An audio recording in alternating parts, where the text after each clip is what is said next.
Why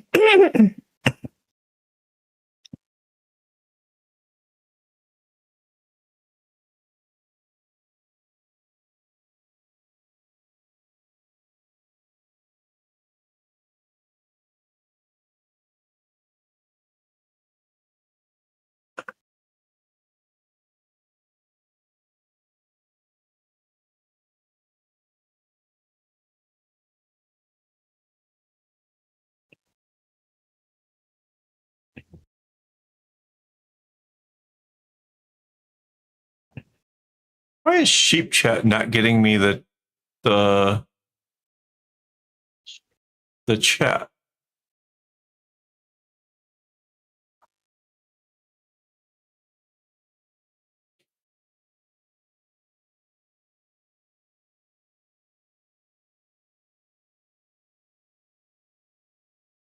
Oh, there it goes.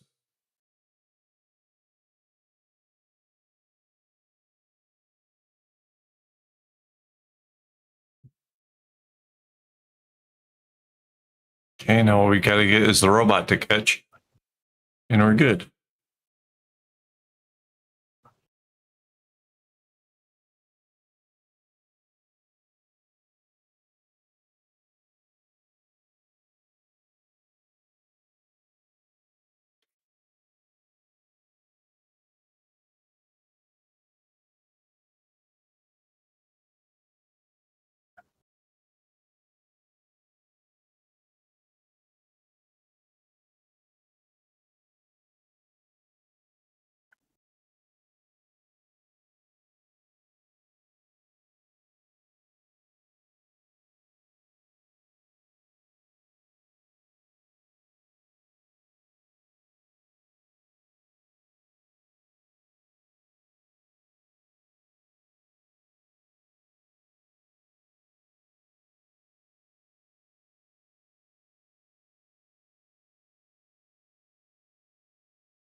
Do we have a vertical stream for a change?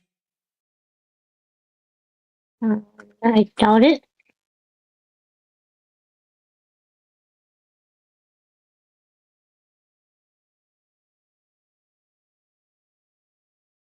Nope.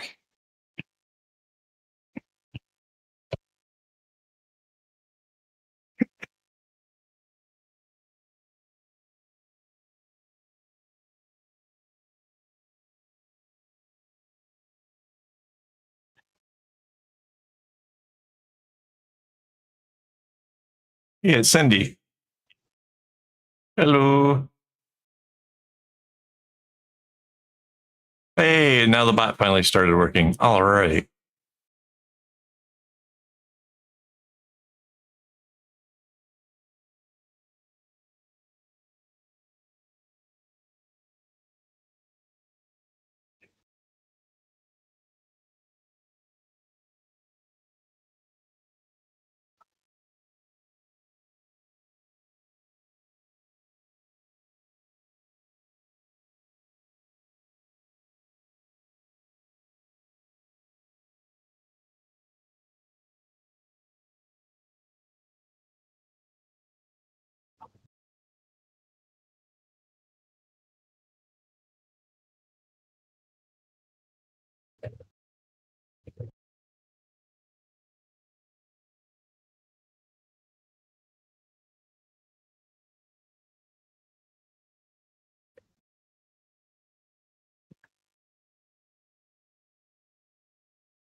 Wow, what did you do? Hang on.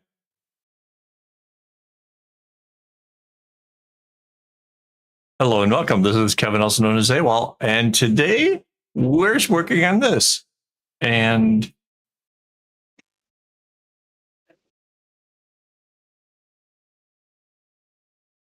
wow, Mandy hit a new milestone in having been a member for so long. That's way cool. Speaking of, I am joined by that beautiful lady right there. So anyways, we're working on a can cover. It's gotten quite a bit of the way down, and we're going to see how much we can get done. I have a headache that I've been battling for this afternoon, so we'll see how far this goes. If I can stand to keep going, I'm a pretty determined individual, so I'm going to do my best here. But just kind of a heads up. I am glad you guys have made it. This is pretty awesome. So Sylvie, I'm wondering why you thought your cross stitch was a weird workshop. Was it just the patterns they were choosing, or I wanted to hear more about that. That sounds fun.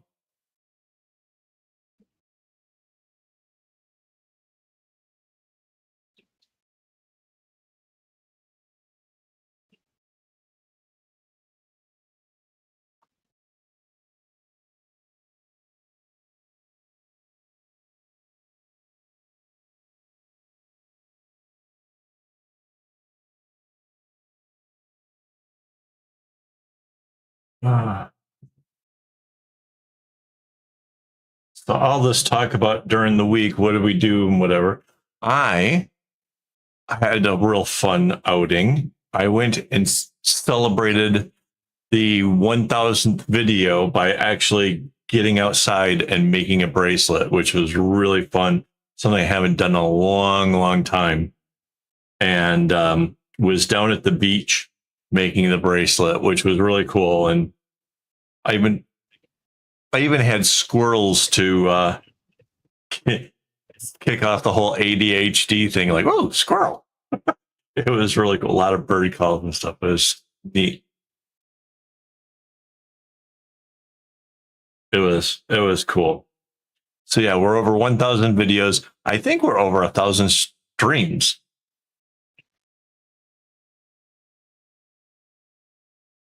Yeah, that's kind of weird.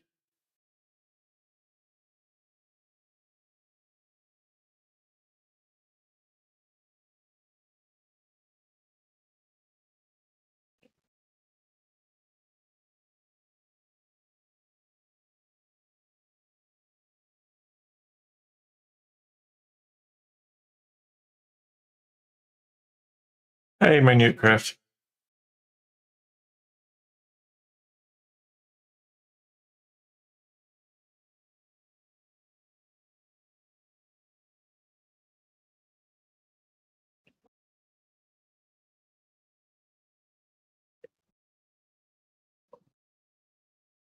Aw.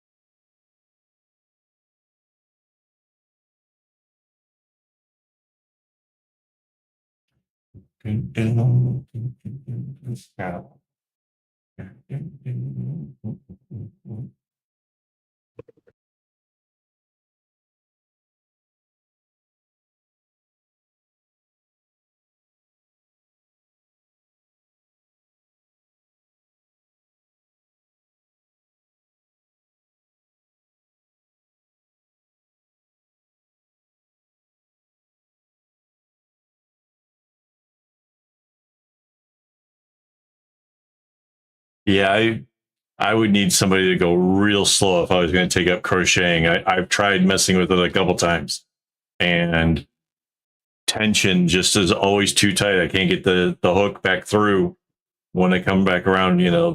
After it's just really a mess for me. I have been curious because I'm the kind of person that if I get it figured out, I would be able to make shapes and stuff because I'm cool like that. But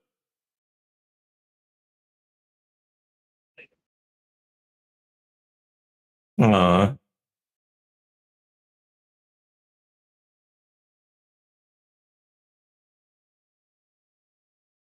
so yeah, 1,000 videos so far on my channel.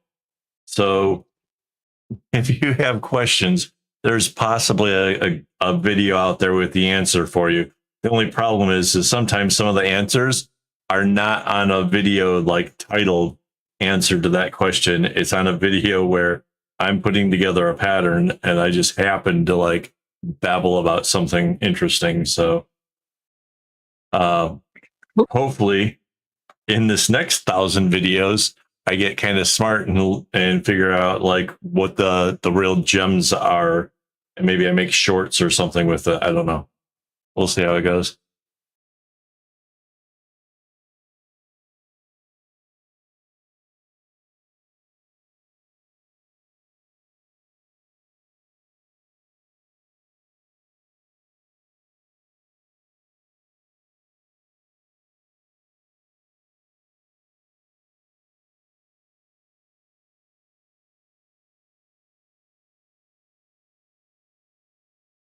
Mm.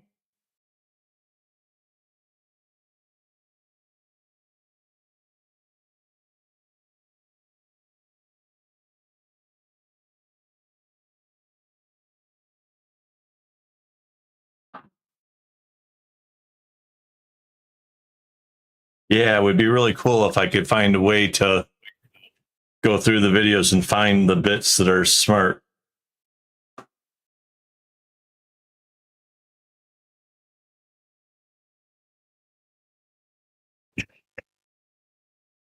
I have seen some some service that was like an AI that you could feed the video to and it would make shorts, but I'm not sure how that would work when some of the content is really long.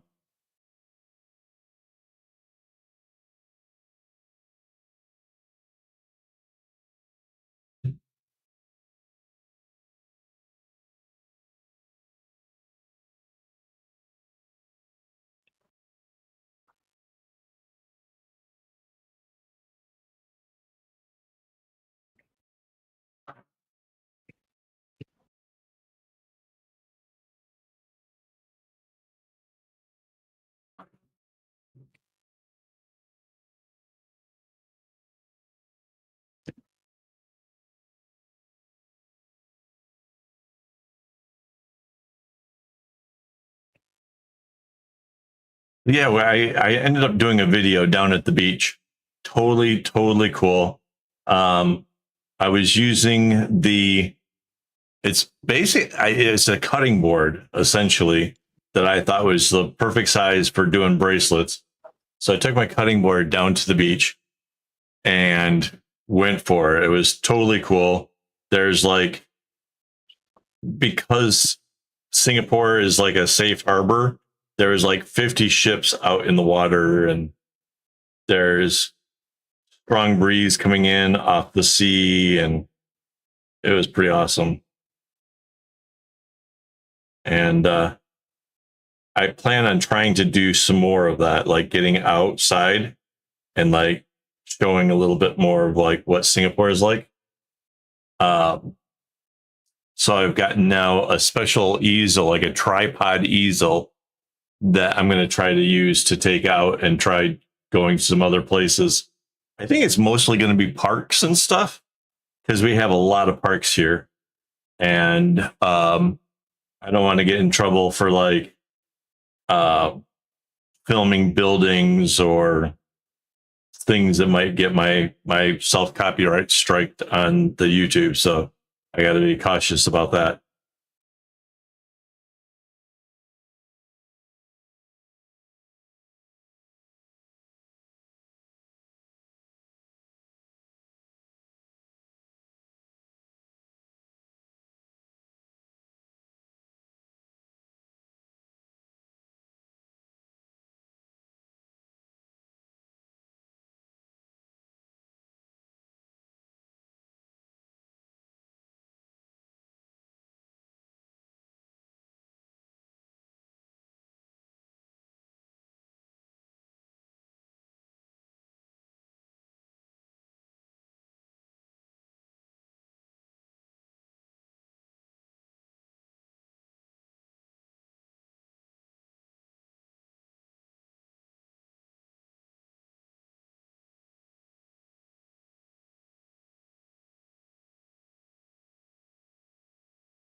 And I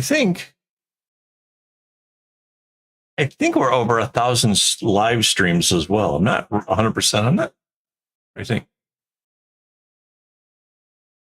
Yeah, it was pretty cool.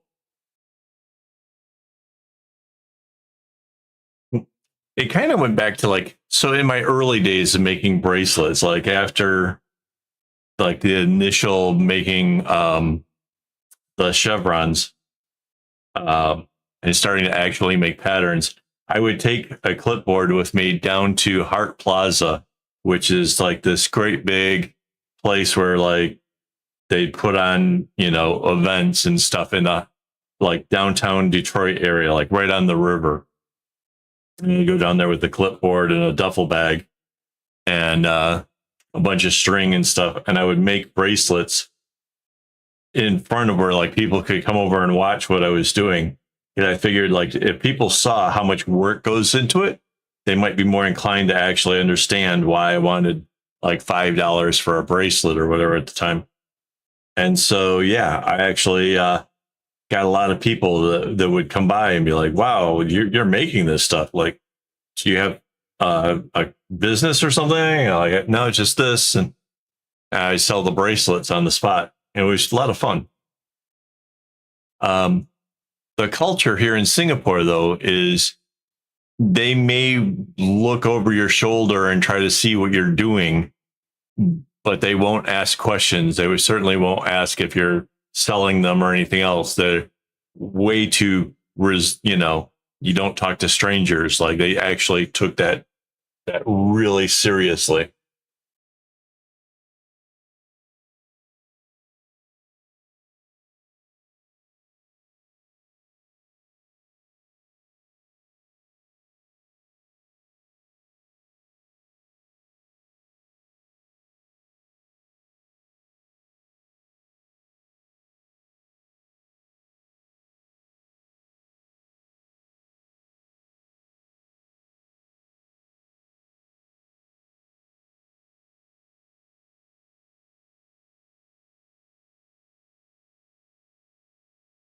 I think because I used to work outdoors is where I got the whole notion of like when I get to the end of the row, setting those strings off to the side like I do came from that era.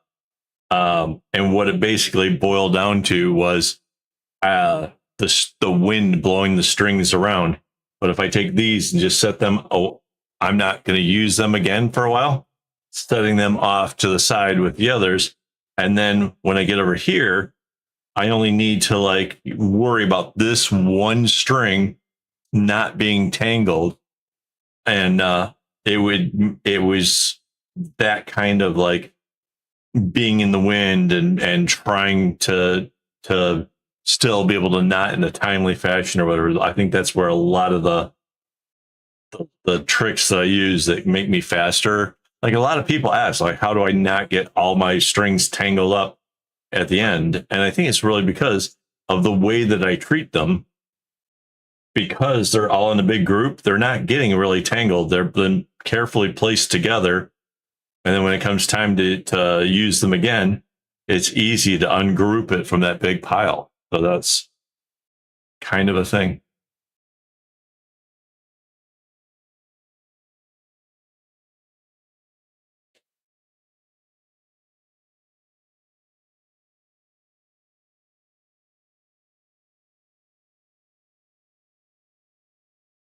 Yeah. Like anytime they're like like she said, like at the markets, like any place where we're set up to do it, I always have like the things set up. One, if it starts getting kind of crazy in my mind, like I can just concentrate on making bracelets and not think about the fact that there's hundreds of people and noise and stuff all around me. But it is nice to have other people see what you're doing so that way they kind of know that it's not a machine or something. Because like some of the stuff I have are like bags that are worth a couple $100, um, you know, that took months to make. And, you know, it's hard to get it through people's mind that these bigger projects like took a lot of time. and a lot of materials and stuff.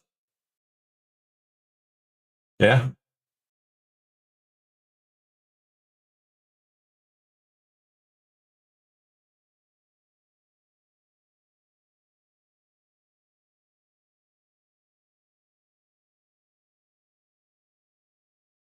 Is it July that we have another event?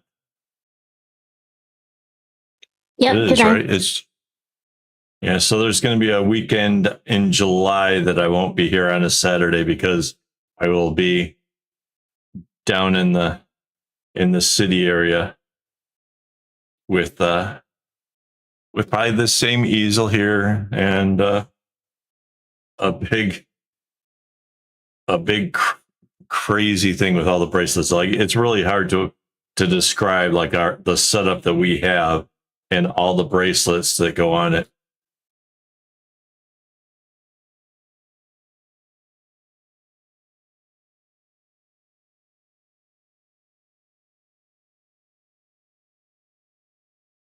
I just learned something neat.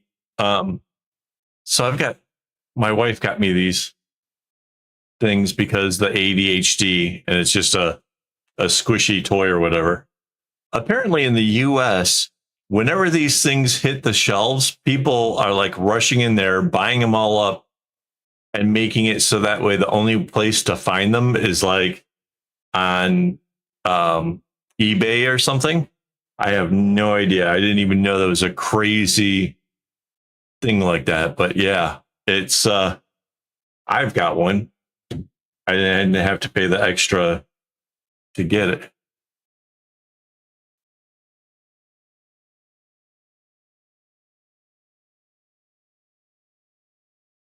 All right.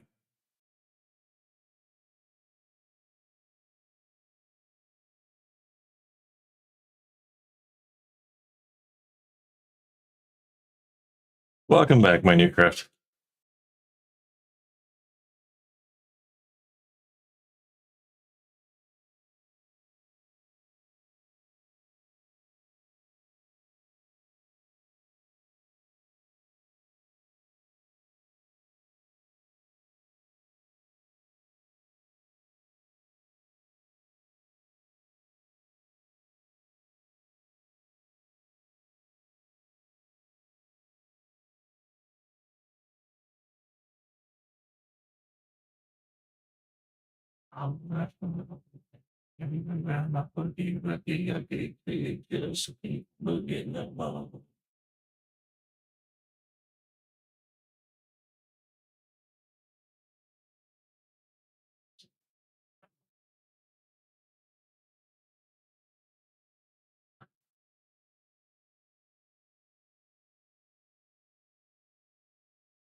Right. So our display uses some piping that we got from a hardware store that we had the guy cut a whole bunch of the pipes down to the same size. He was very confused and very paranoid about like not getting paid.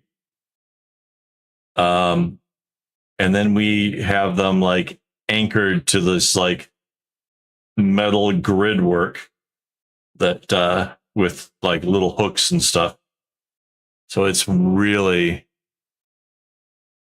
it's it's a little janky, but it works really well. I don't know.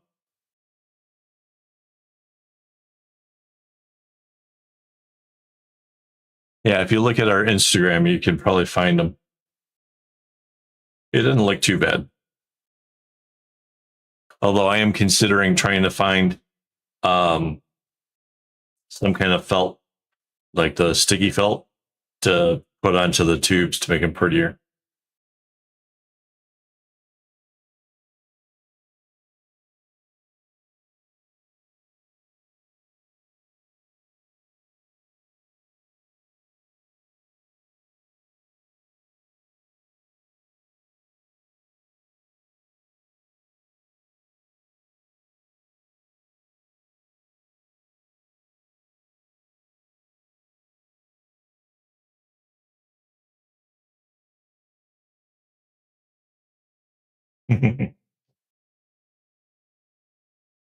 Yeah, as far as the whole like, am I charging too much? Am I charging too little? That is super difficult because you don't want, yeah, the whole idea of like selling too cheap makes people think, well, it's not worth it. And if you go too high, people can't afford it.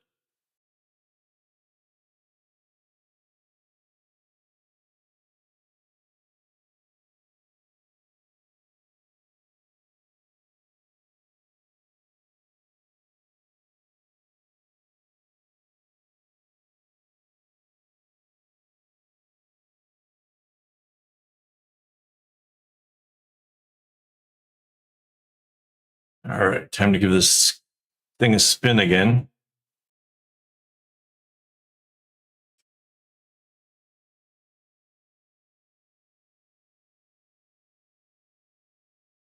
Yep. Yep. Yep. I've just uploaded 2 photos of our setups in Discord, the main chat.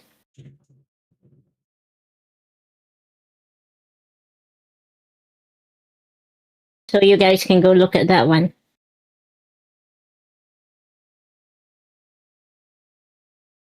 Me how make it real or forget about it. Ugh.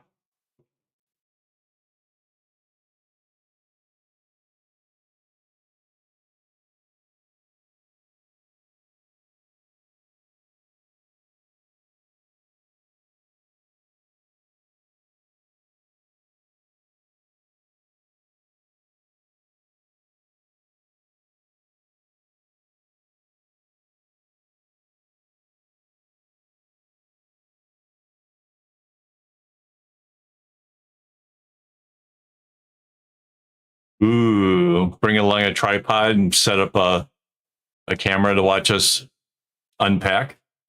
That might be kind of cool. I don't know if you saw how chaotic it was with like all the booths around us, like also trying to set up. It might be hard to actually like plant a flag and have like the phone doing a thing because everybody is everybody's a little bit whatever. You're like right up to your neighbors. Oh, thank you.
Right.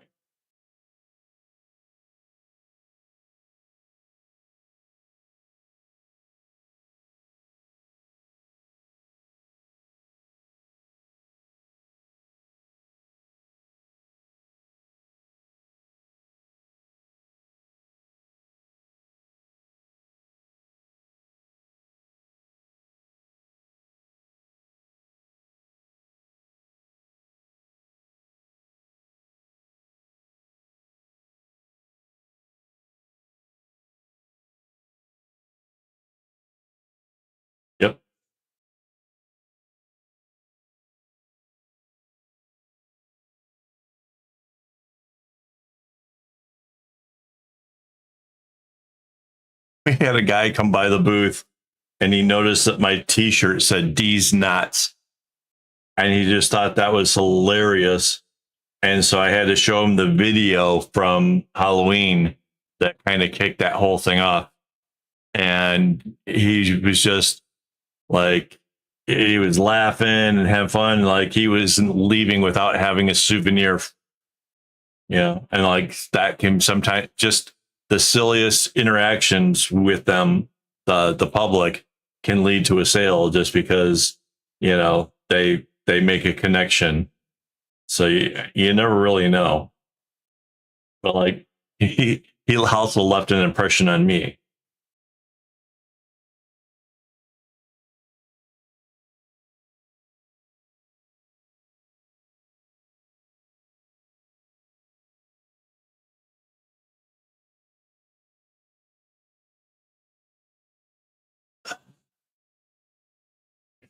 Wait, I'm like super confused. If I've got a bunch of bracelets, why do I need a QR code to order? Oh, to order the merch. Oh, the other merch. Right.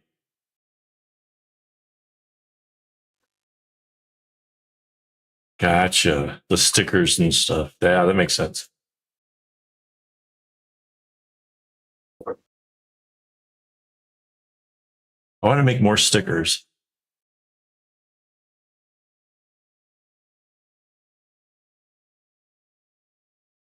No, that's actually not a bad idea.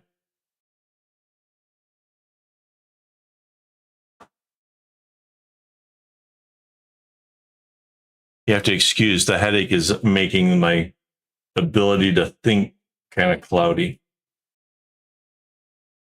Are you blaming the headache for that?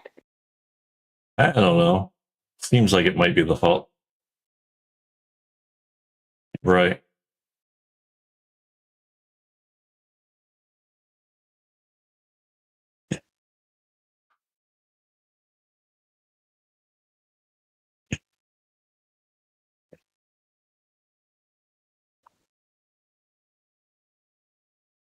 I have no idea what it's like to order my merch at this time.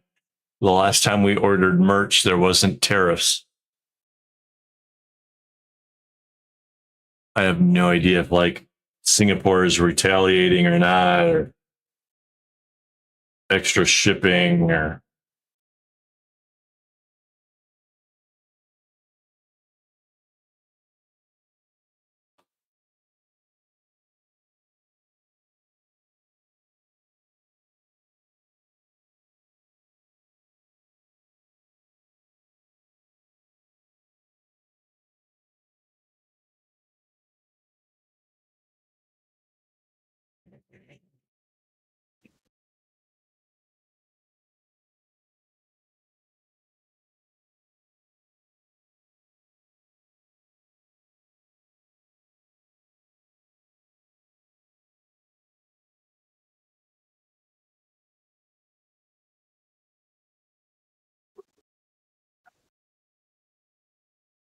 the one that I'm working on now. Does this pattern?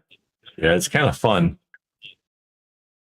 I was kind of checking it So out we before the just stream finished the started. bracelet. Oh, that. I should like this one. I was like, heck yeah.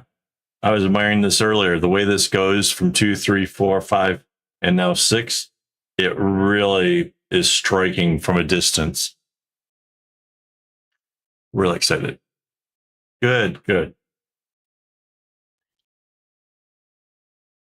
I guess I'm missing some of the text as it goes fly by. Nice.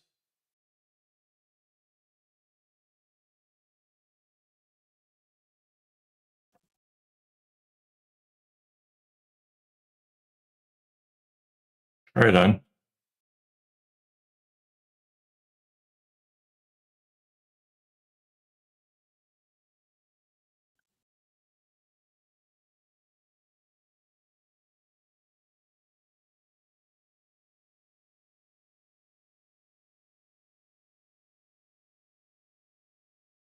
Aww. I just saw a video of somebody that took a cat up to the bed inside of like their little squishy bed or whatever, carried him up like a kind of like how you would picture like a prince carrying the glass slipper, carried their cat up to bed. And after having done it once, the cat was like, no, no, no, no, no, come follow me. Here's the bed. Carry me up like that. Like, like, wow.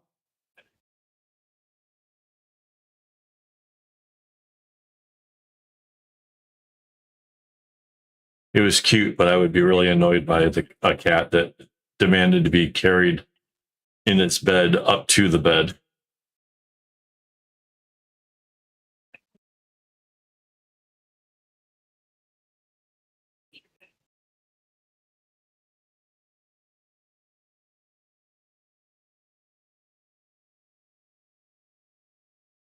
Yeah.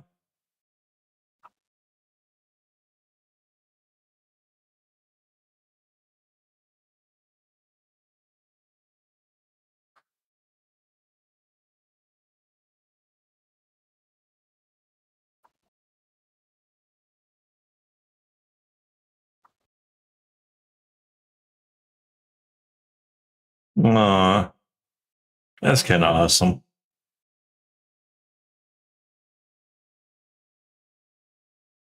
I wonder if they're impressed with the playing with the string.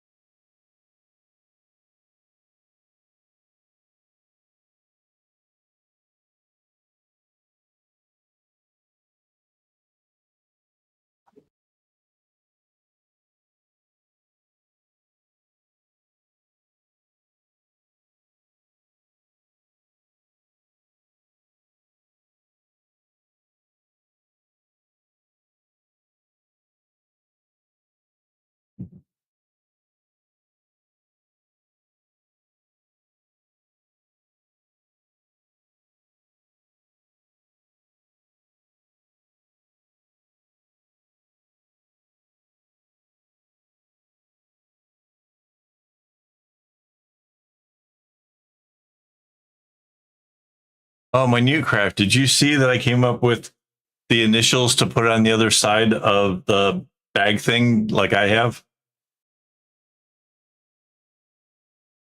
It's going to be perfect for James.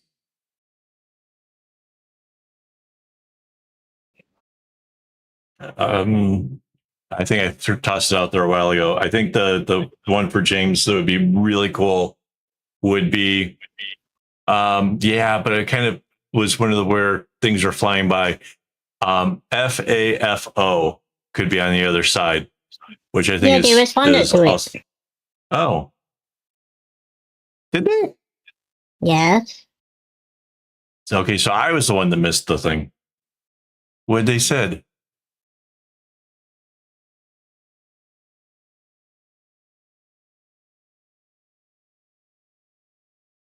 Yeah, so uh, my new craft has hung around me, and I have a bag thing where it's a little bit on the naughty side. One side says AWOL, the other side is STFU. Wow, that took me way too long to actually spell that out. Anyways, we were talking about that. Obviously, if she made one for James, it wouldn't be the AWOL, so we needed something else. And so I thought the FAFU would be awesome.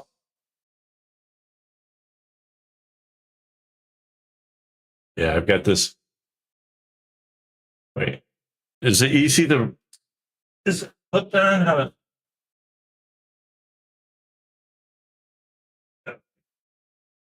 turns out it comes off? Okay. So yeah, this is typically attached to my backpack, and it says AWOL, and obviously that's uniquely for me. But this is the other side, and just because sometimes people just need that, you know.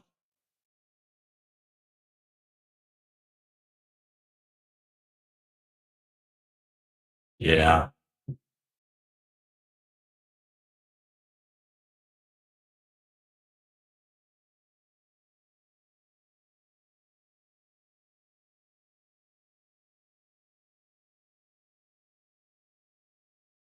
Yeah.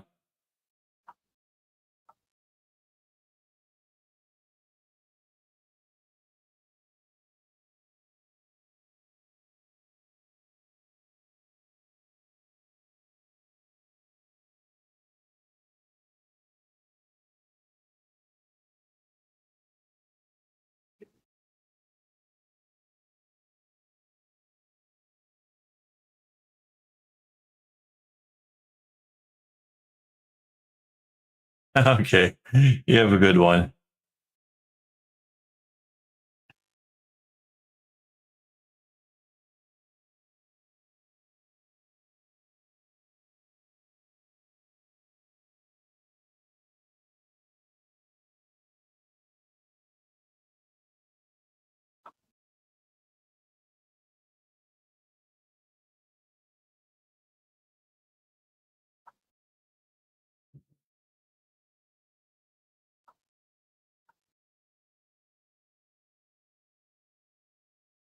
Aw.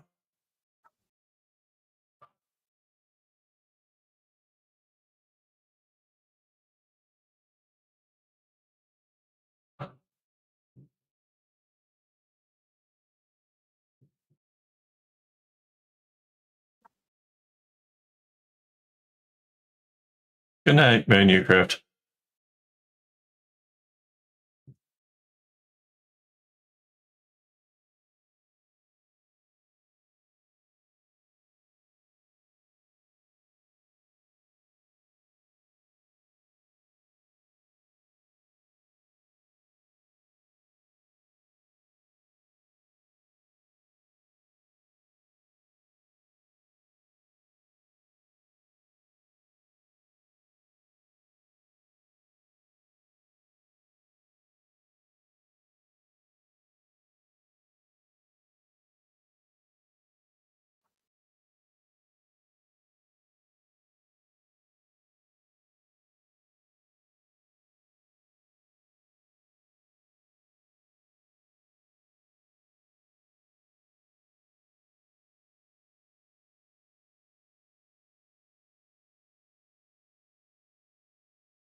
I wonder if I could do a time lapse of setting up, because I am going to do some more videos out in public.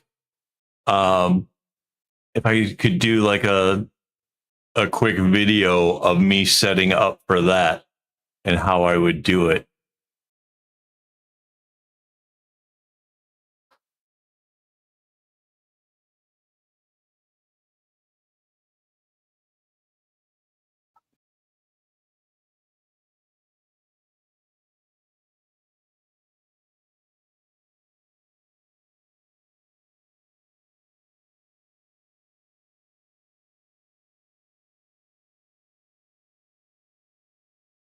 It might be kind of neat to see.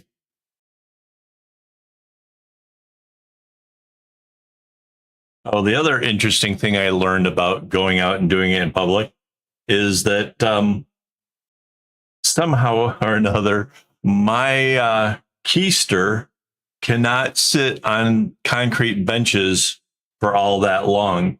So I ended up breaking up the video. Like every 10 minutes, I would take a little break and get up and kind of stretch and whatever, because it was definitely sitting on the concrete, definitely left a mark. Um, Except for at the end. At the end, when I saw that I was getting really close, I decided I would tough it out and do it. And it turns out that I wasn't as close as I thought. And that last segment was 18 minutes long. But I still toughed it out regardless because the end was near.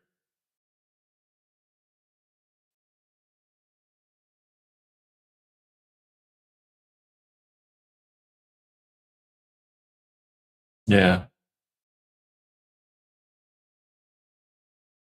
Well, Mandy came up with the tripod idea because it's more likely that I would be able to find a bench than I would be able to find like a picnic table. Um, so the one I did last week was at a picnic table, and kind of how I imagined like scouting out places like that to do. But Mandy came up with this idea of this tripod thing.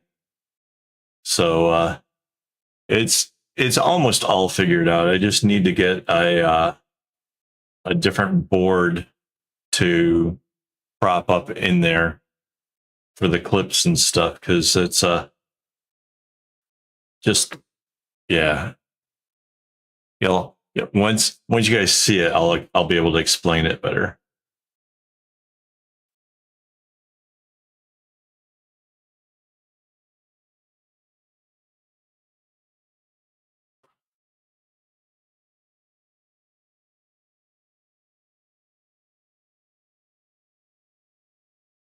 Oh, and it's kind of neat to be able to do it out in the sunlight. Like it just seems like you get the drop shadows from the sun and stuff. That was pretty cool.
I have no idea.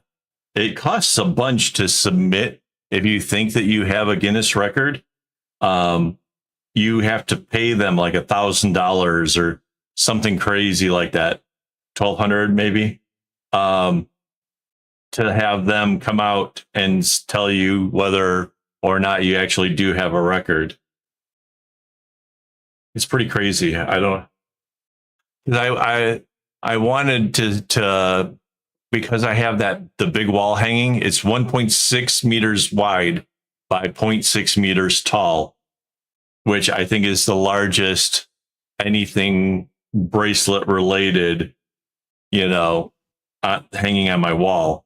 And I wanted to do that, but when I looked into it, I was just like, yeah, spend that much money to find out, nope, somebody else did it bigger, and I don't know. That would just freak me out. Like, yep, it's a lot of money to get a plaque.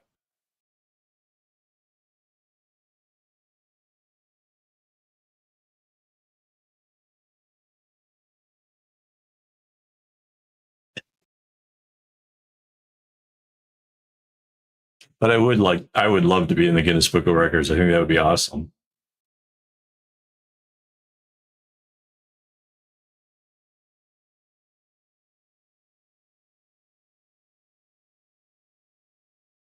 Like I remember enjoying the books back when it was like really, really basic, like black and white, and just told you numbers of things. Like longest fingernails were like, you know, 36 inches or whatever.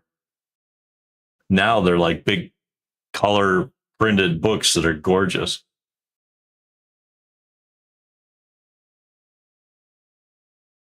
Wow.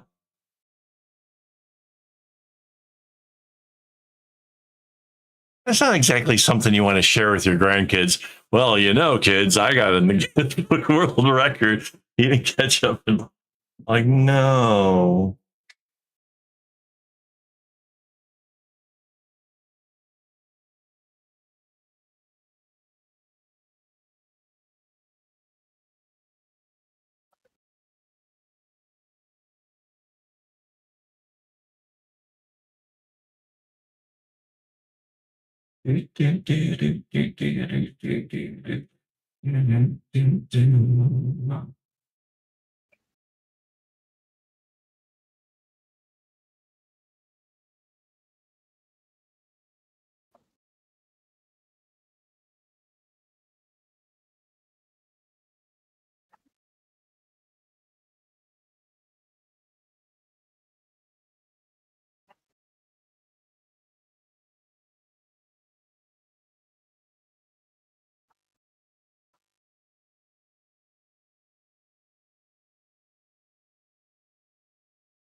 There.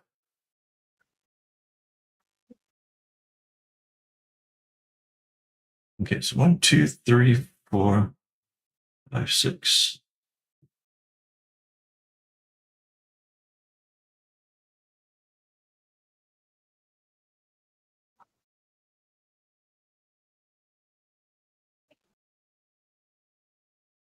So this row is going to be 5.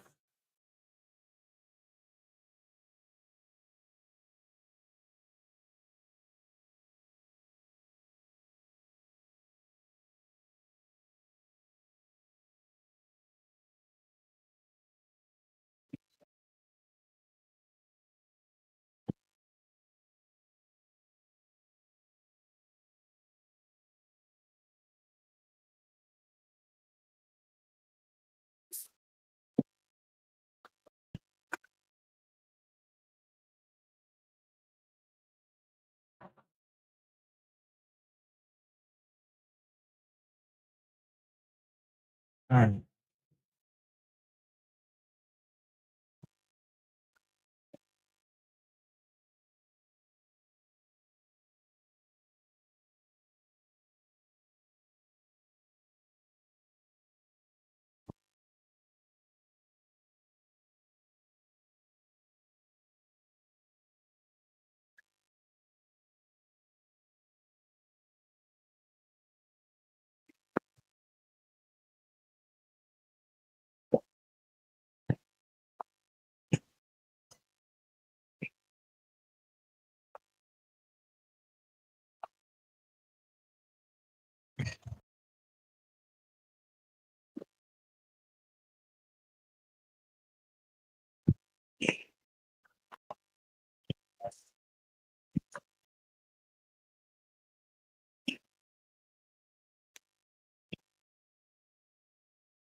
Yeah, so I think I recently was made a comment. There was a thing on Reddit about alpha or normal pattern. And I did mention the fact that I prefer normal because of the fact that to make certain designs, you have to like really put some thought into it, and where alphas feel like cheating.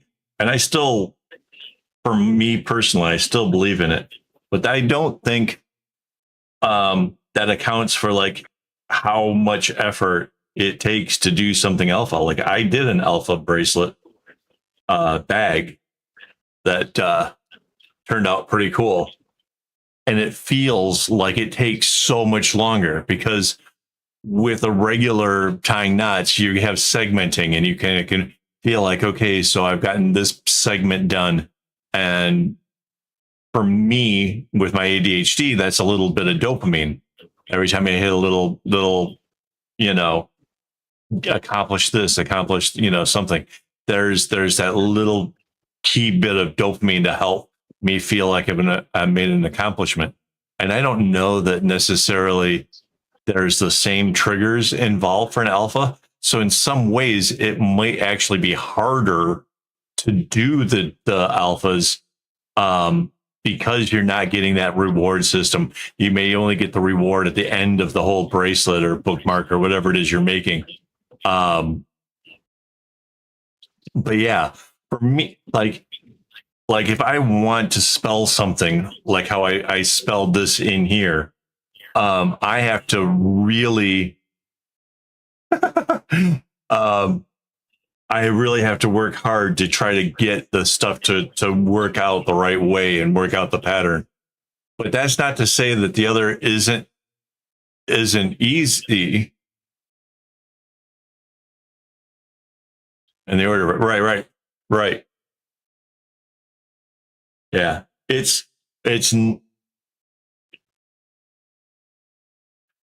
right, which is sort of easy. Apparently, back before I did it, there was an alpha version of this pattern. Somebody basically wanted the go yard thing and wanted to essentially build this pattern, but I did it in regular stuff. And suddenly everybody lost their minds, and this became a very, very popular pattern for a minute. To be able to design this in regular was hard. It really took, well, it took me a whole 20 minutes. I was having a really good day that day.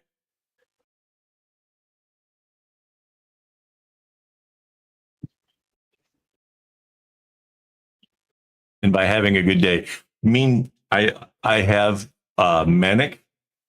So that's like when my brain is operating like above normal capacity. And that was probably one of those kind of days where the synapses were really firing. I have hundreds of videos on how to make patterns, and you can.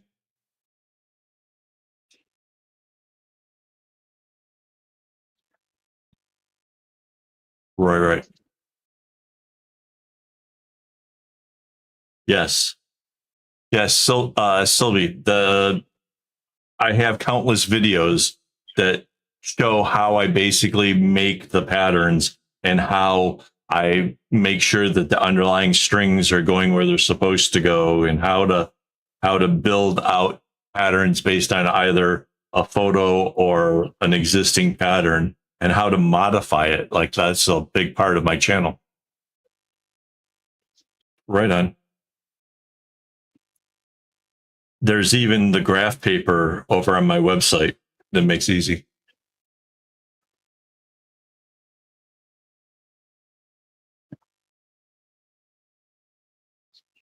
Yeah, I don't like the whole arrows telling you which way knots have to go, because half the time they're not in the right direction anyways. Like, I don't know why people do it the way they do. My patterns basically imply that, you have a string, two strings coming together. If there's a red and a blue, which color is the knot? Oh, that's a blue. So then you have to make whatever course direction to make that happen. And then which way does the blue go afterwards? Then you use that as your course correction. Like, I kind of feel like it's simple enough to sort of figure out which way things are going. Yeah. Yeah. I kind of think the arrows are like kind of a bad habit. Wait, let me explain that. Okay. I have an analogy. You'll have to bear with me. This is kind of tough. In darts, there are two different sizes for the darts that you can use. There's these big, chunky, fat ones, and there's these little, skinny, thin ones. And when you're starting out, the big, chunky, fat ones seem to feel like they're just better. It takes a little less effort or whatever to get them to go flinging and get stuck into the board. But they're a bit of a bad habit, because you spend all this time getting used to using them and getting used to that weight and get used to that size. But the professionals would never use those chunky ones, because if you need 3 bullseyes, or you need 3 triple 20s, or whatever you need a tight fitting, those big ones won't allow for it. They can't get the darts in really close to each other. So the professionals would always use the thin ones. So if you start with working with the thin ones and overcome that learning curve with doing the slightly harder version, you can actually find yourself in a better position down the road much sooner than you would than using the crutch of the easier version. That's my take on it. I could be wrong, but I honestly believe in this notion that there's a lot of people who only work a pattern because they liked the colors that were in that, as opposed to thinking for themselves and realizing that a pattern can be changed into any colors, or that segments of a pattern might be pretty, but you want to attach that with something else. Knowing how to do that, knowing how to be able to take elements that you like and expound upon that, to me is very important. And that's why I try to teach what I teach, is because I really honestly believe that getting into the craft and being able to do something with this craft, beyond just what everybody else says. I see people say like, well, how would I start this bracelet? It's like, I don't know, maybe figure out where you want to have for your center and then let it work itself out to the end. That might work. That's how I kind of do it. But yeah. Yeah. I have hundreds of patterns on my website that are done in the style that I do it. And I honestly believe if you figure out how to do that, you'll be a step closer to designing your own things.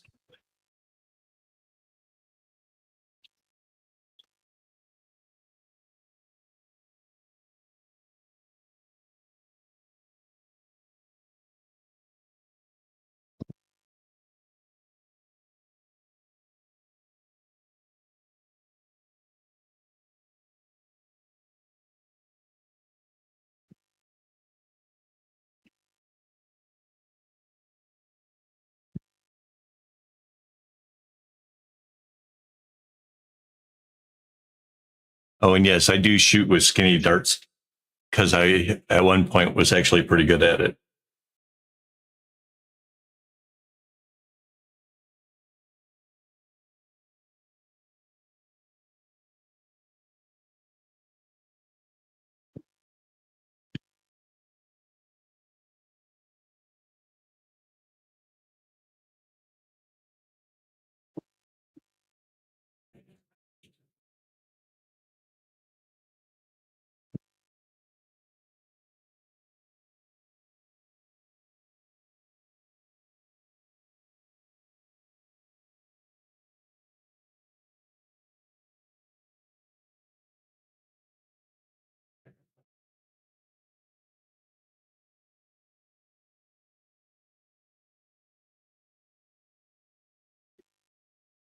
Oh.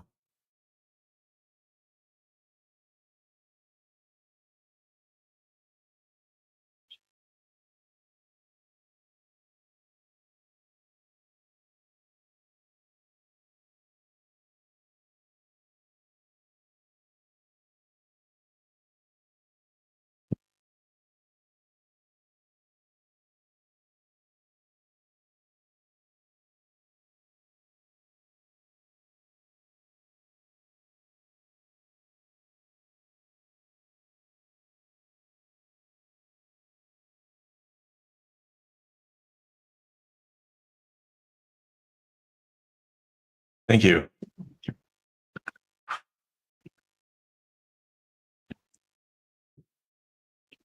Thank you. I don't ever mean to put down other people's stage of growth in the crafting field, because that's not fair. Not everybody gets good at something quickly, or becomes obsessed with it and then develops whole techniques and stuff around it. That's not everybody's thing. But I definitely think that there are things that we can do to be able to become really good at the craft.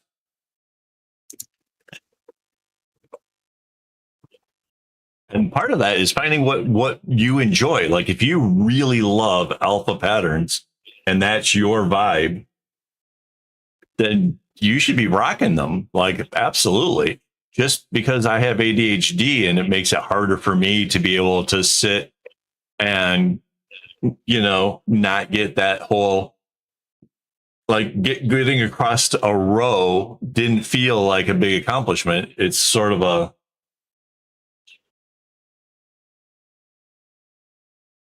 yeah, for sure. Man, he's right.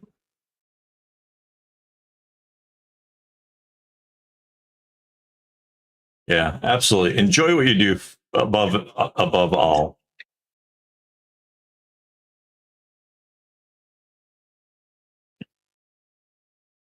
I've got some patterns that are earmarked for me to do soon, where I'm going to be pushing how difficult, of a pattern, that I'm willing to do.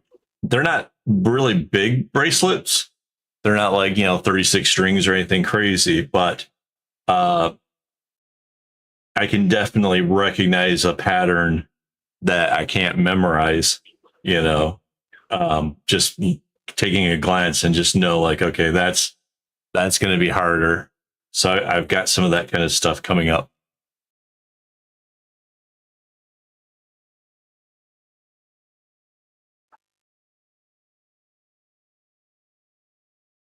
Right. Well, my graph paper is a little bit different. My graph papers is goes at 45-degree angles as opposed to the flat graph paper that you would use for an alpha. So alpha patterns can use regular plain old graph paper. I've designed a graph paper that like you could draw this out on, or I used the A4 size one when I was figuring out the pattern for this because I didn't know how many strings were going to be involved. So I just needed an area of graph paper to do it.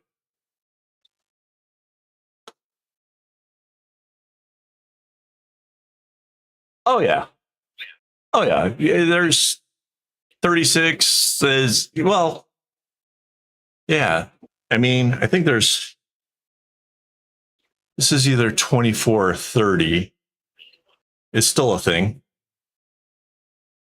I just know that like people like tend to like freak out when it gets to like the bigger string counts. For me, the only real problem with like doing 36 strings or whatever else is I'm putting out 5 videos a week. So yeah. Yeah. It really depends on the pattern. Someone's like, so here's the first version I did. This is off the very first pattern where I did the Goyard type design. 612.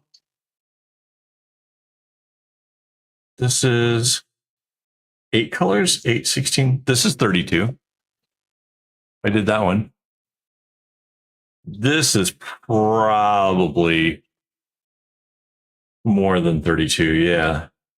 This is probably 36. If I had to guess.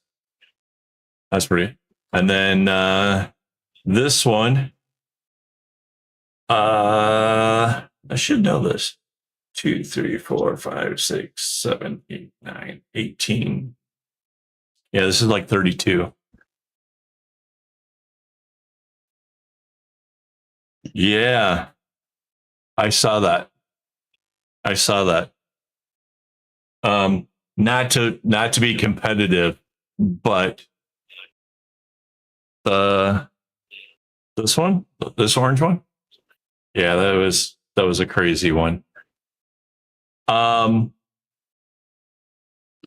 not to be that guy to say I outdid it, but if you go into my portfolio and you look at the stuff made in the 80s, I did one that was 16 times 7, whatever that is. So like it was a massive cuff. Um, it was blues and purples, and I wore it to go out to see the Grateful Dead and I made it because I knew people who were actually selling bracelets that they bought in like Mexico or Guatemala or something. And so I wanted to show that I was actually the real deal, that I made my own stuff. And so I made this huge monster of a bracelet. Wait, my calculator here. 16 times 7. Yeah, so 112 string.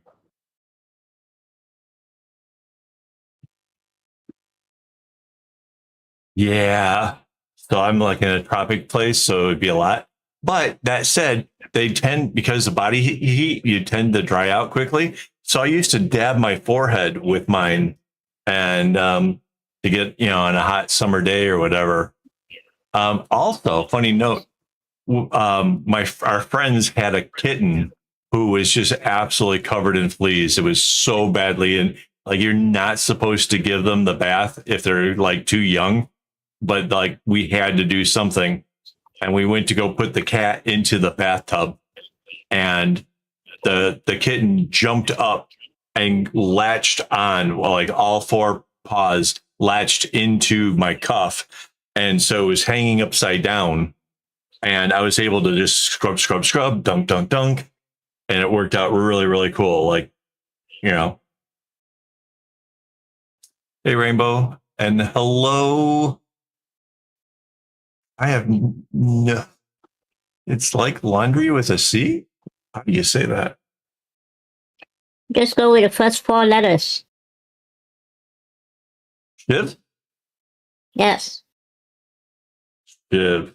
But isn't that kind of like the things that they use in jail to stab people? Different language.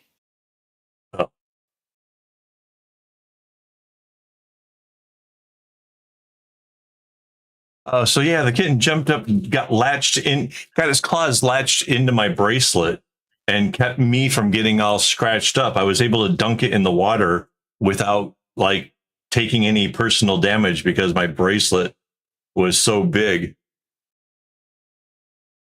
I want to say it was about, well, I guess on the camera you can't tell. It was huge. You can't tell that it was blue and purple in the picture that I have on my website because back then I hadn't discovered color copiers yet. And so the picture of it is on a black and white. And I had undone the knots. Back then I used to tie knots at the top where the loop was.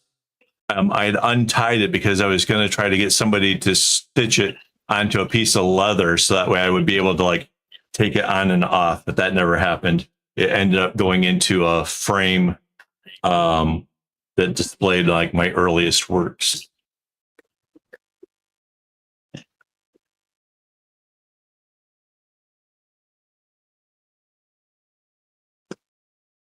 Oh, okay, cool. That's good to know. Shiv is a Hindu god, huh? You know. No, no. I moved around a lot, and not everything made it with me. I'm lucky I still have the photo of it.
Well, if it's too bad, you can send a WhatsApp.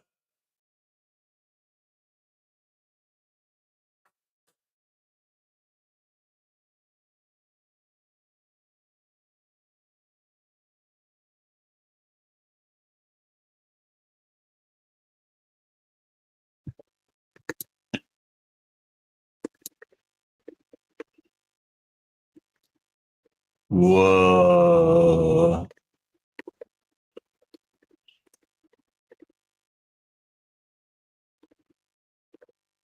Whoa.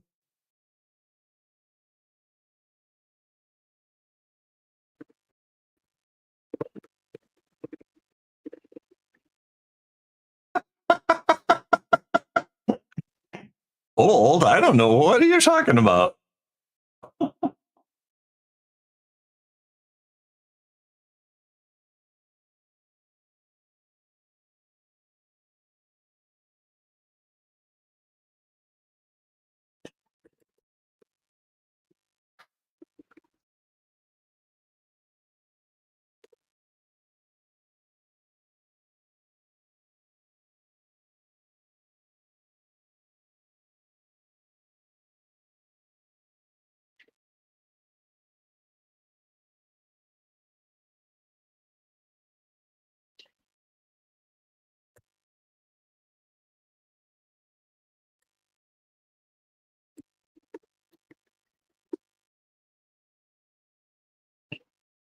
Gardening?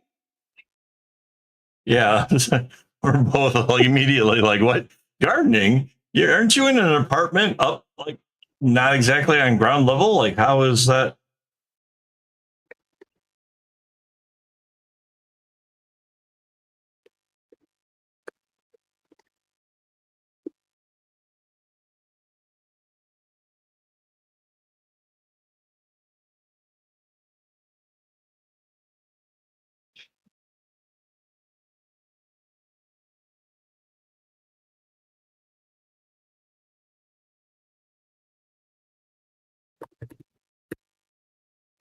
Ah.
And I'm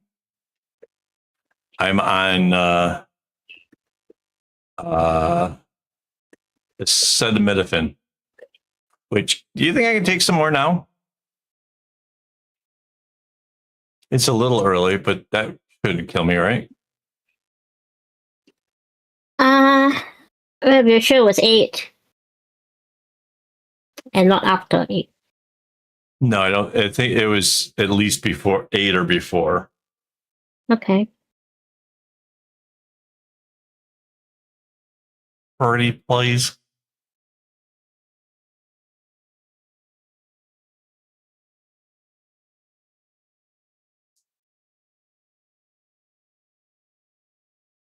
Can I get delivery?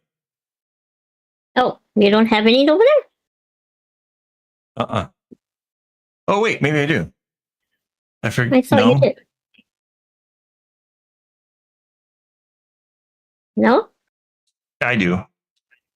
I did not realize I did.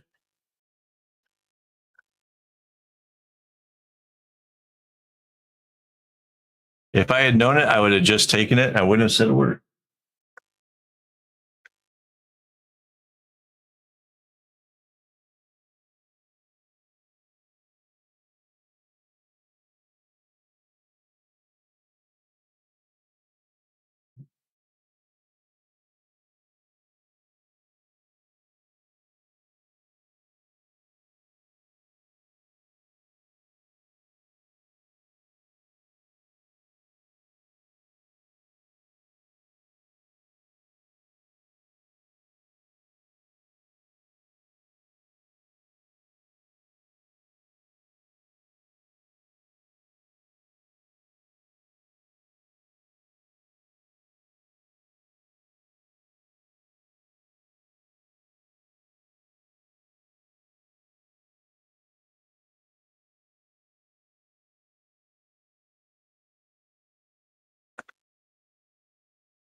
I just don't know about the pickled onions thing. I don't think I've ever tried it, and I'm afraid of them.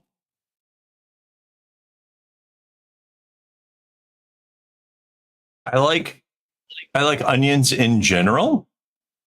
I like them when they're like sautéed. Like if you put sautéed on the grilled cheese, oh man.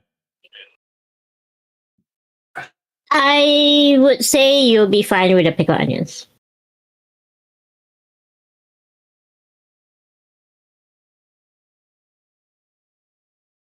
There we go. See?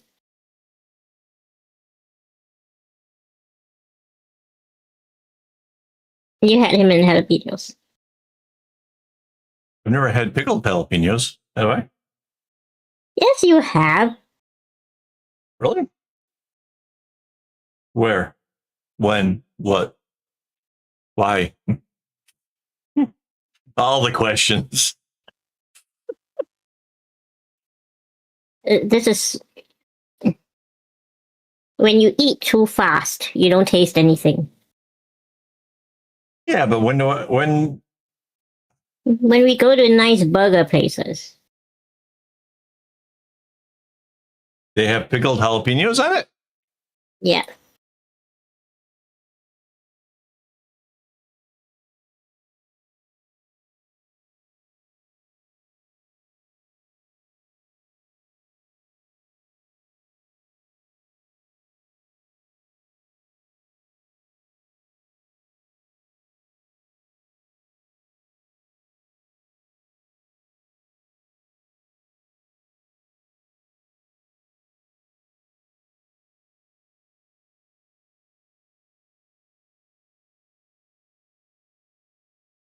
Yeah,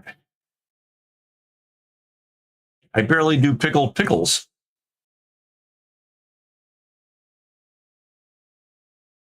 You know, there's technically no such thing as pickle.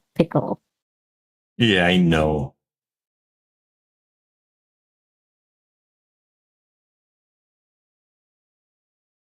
Pickled cucumbers are.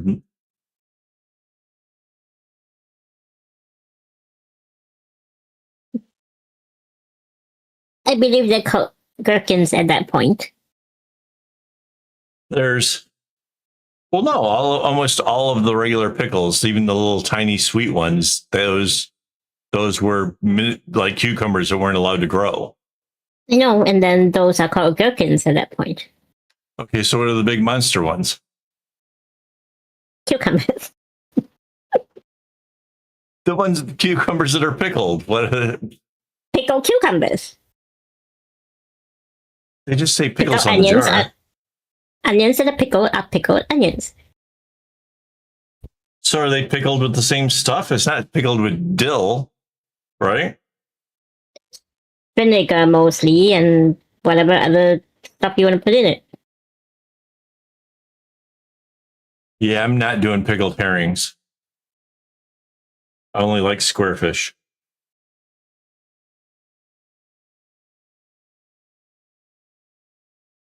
Well, I did like that one when we went on the tour. That one fish was that was awesome. Oh, that wasn't pickled either.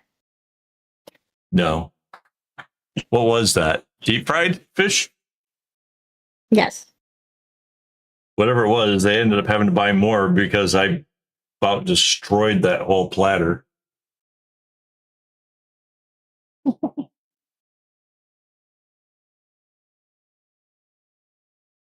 Well, I guess technically there's dill pickles because they're pickled with dill. Then you got sweet pickles. No, they're not pickled with sweets. Well, they got something sweet in there to give it that sugary. Sugar.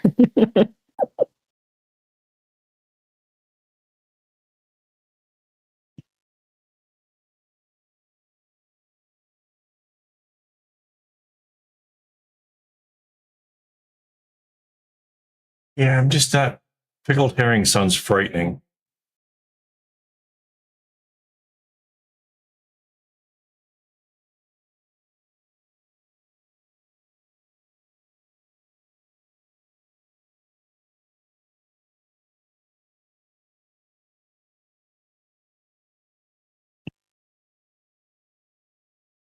Oh, wow.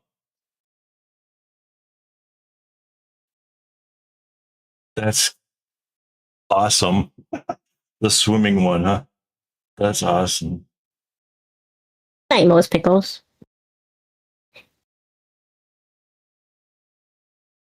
Radishes are lovely. Eh. I can live without radishes. Cabbages. They're like, no, radishes, beets. That's another one I can live without. Well, I like beets when they're ground up with the other stuff to make the ABC drinks, but I don't like beets either.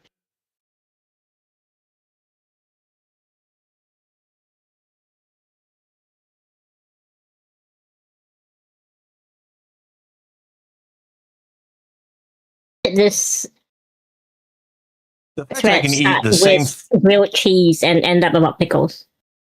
I know, right? Well, because it's got pickled onions. Um, the fact that I can eat the same thing day after day and not even flinch made me always feel like I'm not that fussy. Okay, I'll eat the same thing. I don't care. But then when you guys like start talking about other things, it's like, nope, nope, nope, nope. You guys make me sound fussy. Nope, don't want, nope.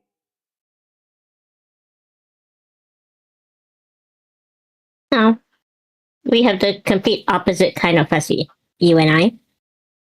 Right, I can eat the right, same thing, twice in a row, but I'll eat almost anything. right.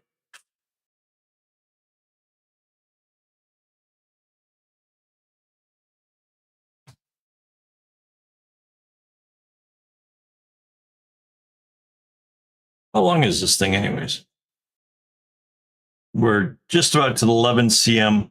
I think it's like 14.7, I think it is, for the actual height of the can. So we still have like that much more to go. 1, 2, 3, 3 and a little more than a half.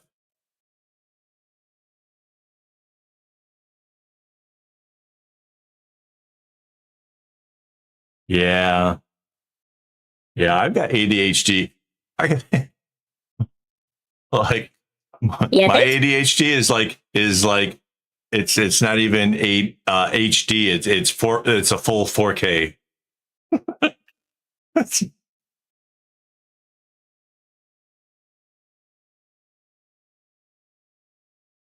high res.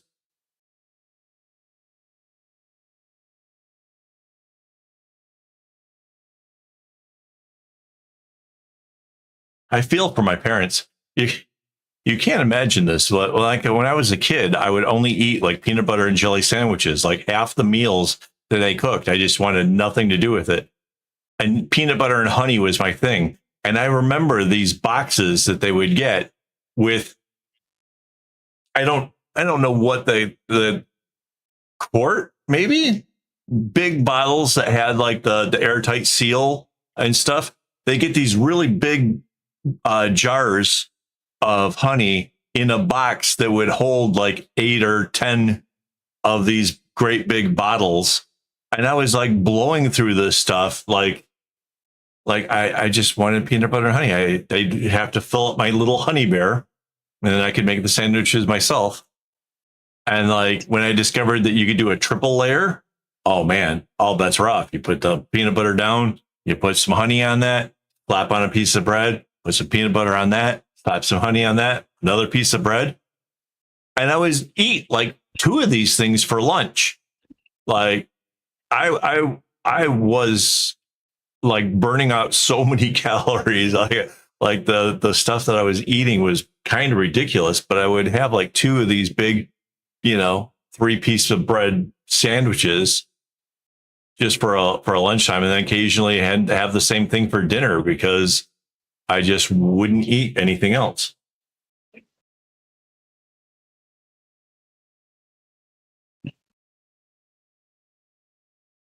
I don't know how my parents dealt with it. Like they,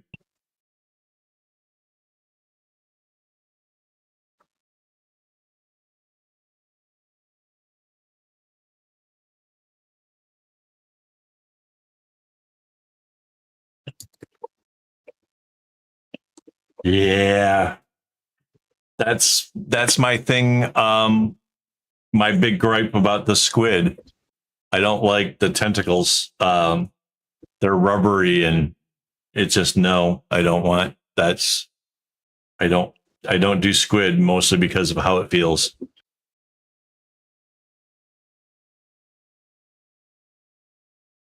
Yeah.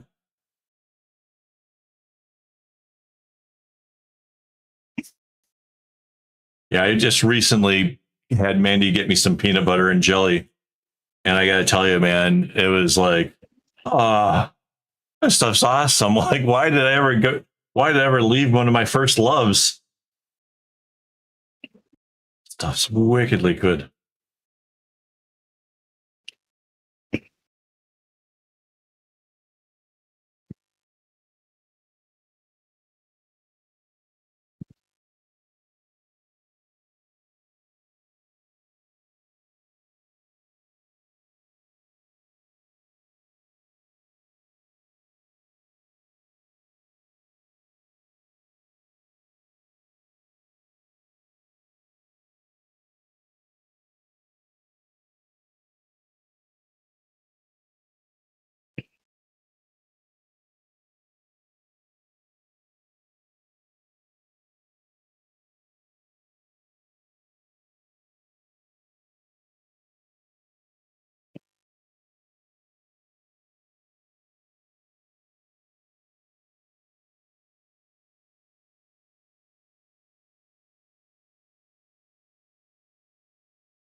I don't know. There's some limits on that.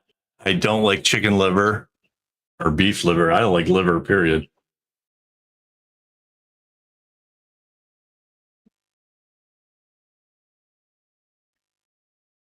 I do if it's done well. Actually, done medium well. Or beef tongue. Don't want. Chicken feet.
Yeah, you see it in a lot of soups here, the chicken feet one.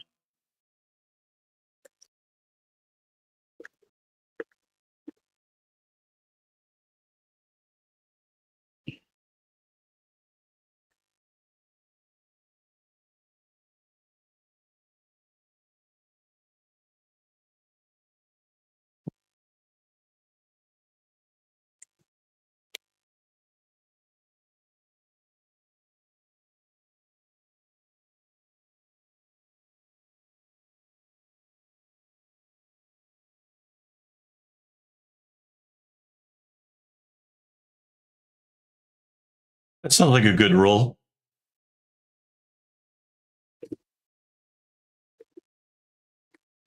The closest thing to intestine would be hot dogs. But yeah.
I like the fact that your mom used to like, if I did something helpful or nice or whatever, or stuck up for her, it was, oh, would you like some la me?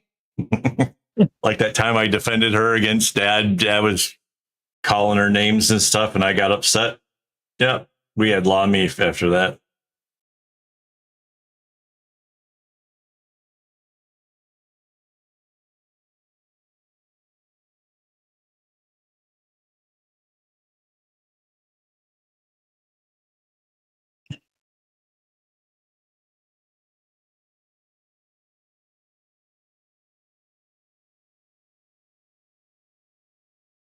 Yeah, but she's also the kind of mom who, like, if she knew that one person in the family wouldn't eat what she was cooking that day for everybody else, she would prepare something else for them.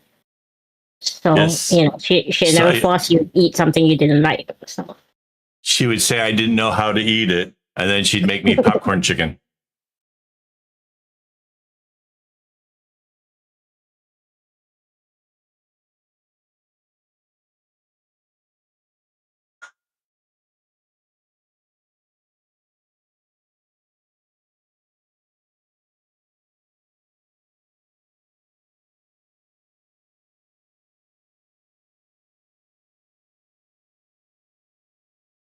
she did that with the grandkids too.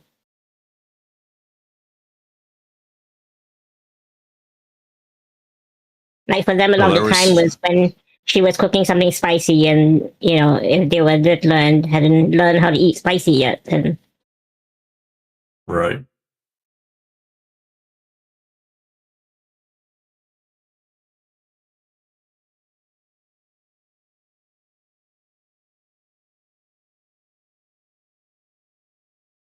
Aw.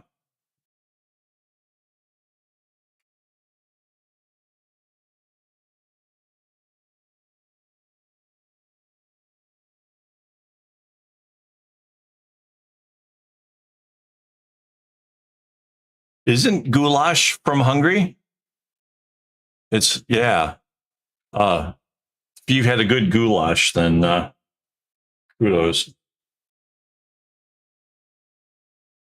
I'm pretty sure that goulash is one of those items where it depends on your chef as to what kind of goes into it. It's kind of like meatloaf.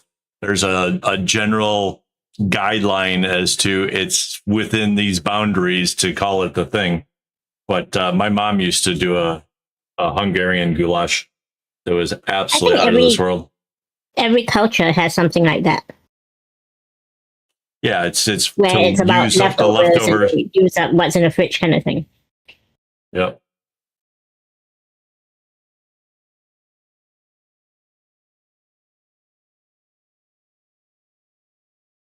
Yeah.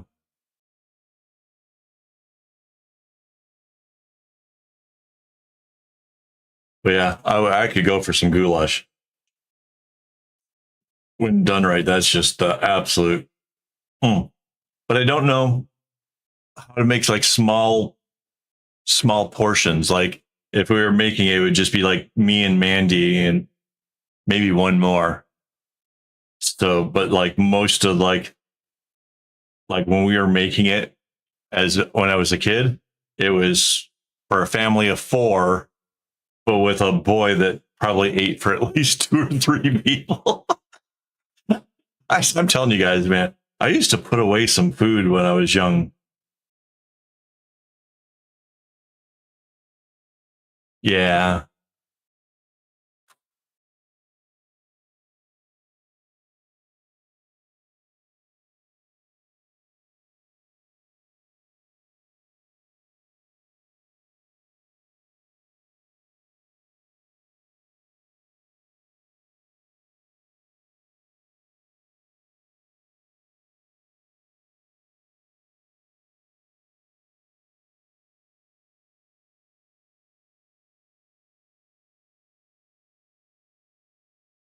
Yeah. That sounds like my kind of stuff, except for the fact that I'd probably weigh a ton. But there's a thing. So, okay, I have noticed that there's this thing, particularly in America, where we know that like fat is bad. We know that a lot of sugars are bad. So then we'll buy things like sugar-free cookies or like low-fat cookies. And instead of like eating 2 or 3, we eat this like a whole row out of the sleeve, or we end up eating the whole bag for that matter. Like we put away so much more because we're not actually addressing the craving. Like if you're craving the fats and you go to these things, like when I was in England, they had like these little tiny inch by inch cube little pedophore things that you eat one of these things and it absolutely is so rich that your whole like no more dessert for me.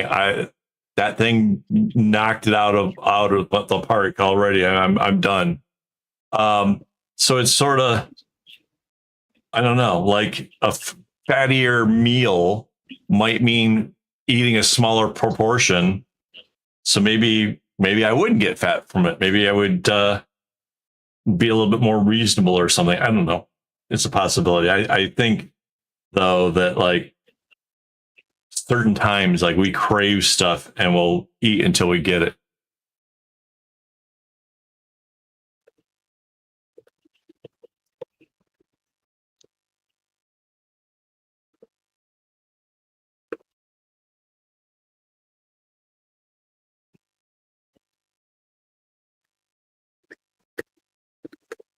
Yeah, I like ridiculously hot, to be honest.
He's probably right.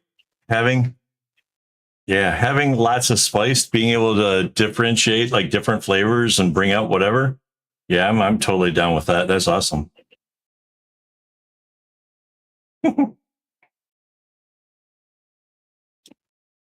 Right on. You're gonna have so much green though.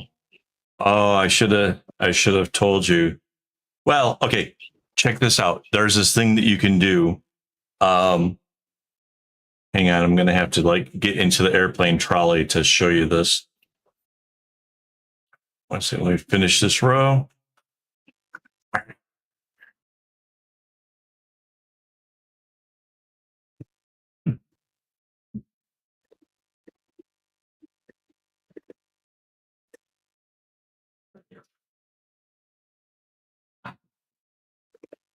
If you get these kind of totes that hold the bobbins, you'll need 2 of them.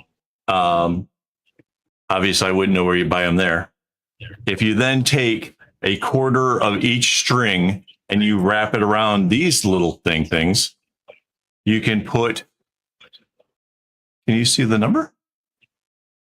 You can put the numbers on all of the little things, and now you'll have. This is my part 2 of 447. Right about 1. This is the other one that I have.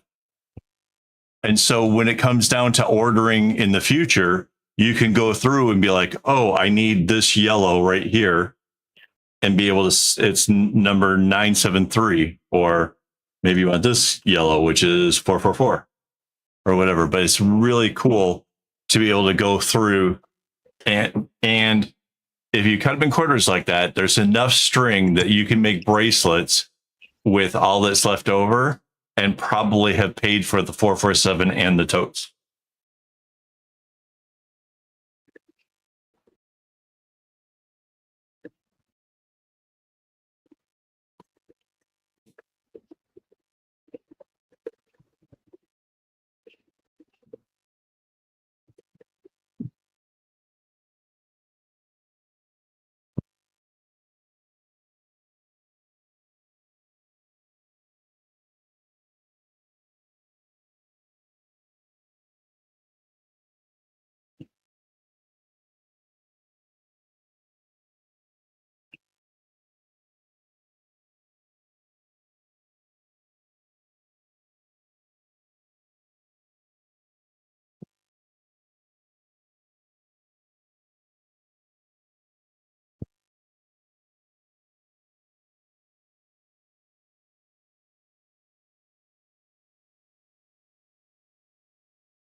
Yeah, there was one time where we didn't get one of those, one skein. There was like one missing out of the whole thing.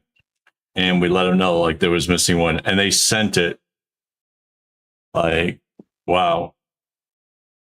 And I wouldn't have even been pissy about it if it wasn't for the fact it was actually needed for a specific project.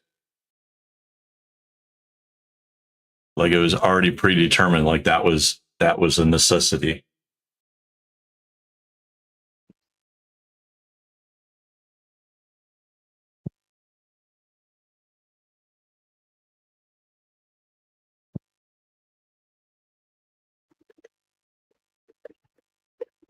Right.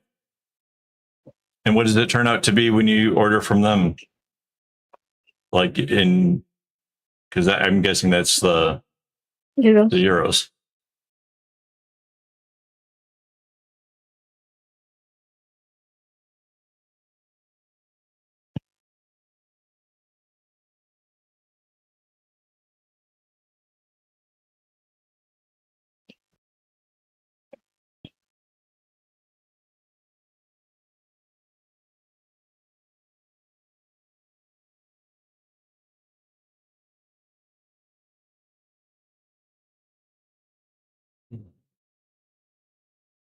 Now we go back the other direction. This pattern's so crazy.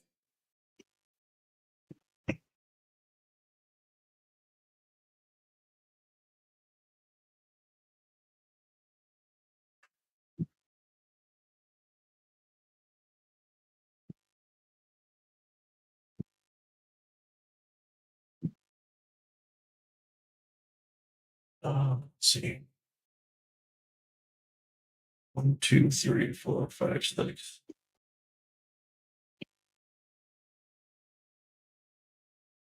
So this one's 7. Oh wow, that is good. That's a pretty big saving.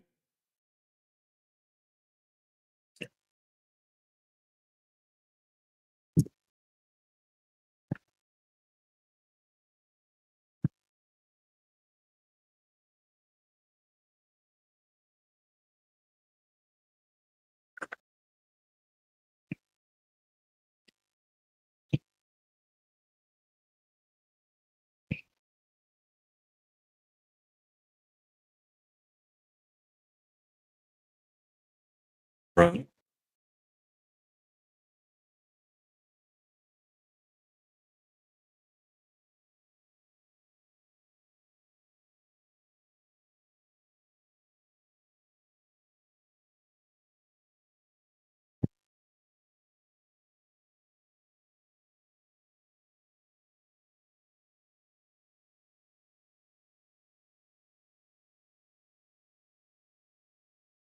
Every time I do an order with them, I always wonder if they like are even slightly curious as to how I'm going through as much as I do.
Right.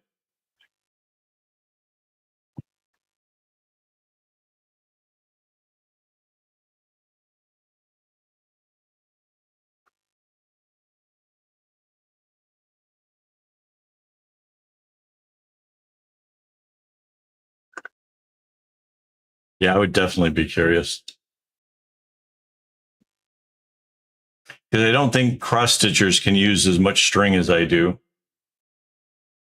Not in that like short amount of time. It takes cross stitch is a lot of work, and it uses like very little string. Plus, they split the strands instead of using all 6 strands at once.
Right.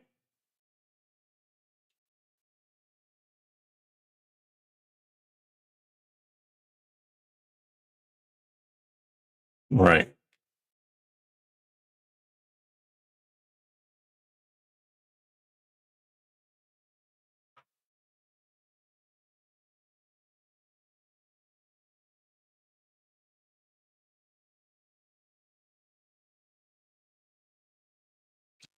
I keep saying I need to make a video showing like how much string is actually in the trolley. I really, I really need to like clear off the top of it and wheel it out. Make that video.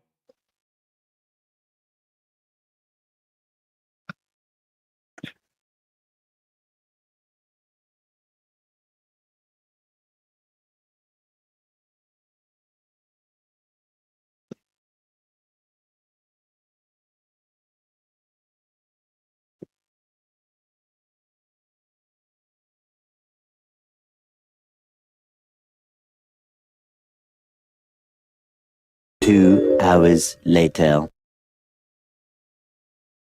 Oh, that was weird. It had like a echo effect.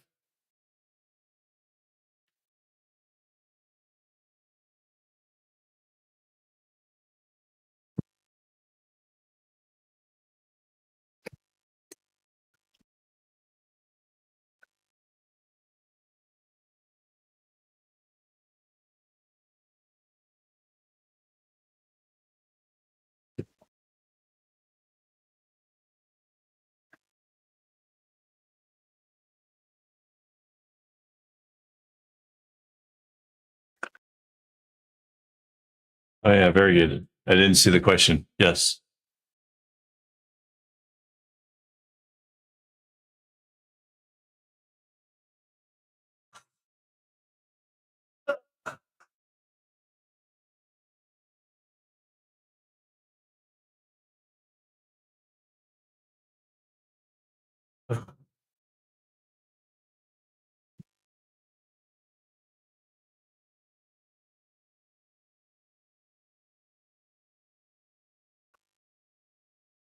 I had somebody dye colors for me of the variegated floss. Very, very specific though. I had them also dye like the solids. So I have like a red and then red orange and then the orange and then orange yellow and then the yellow all the way through the entire rainbow. And I made a bag out of that.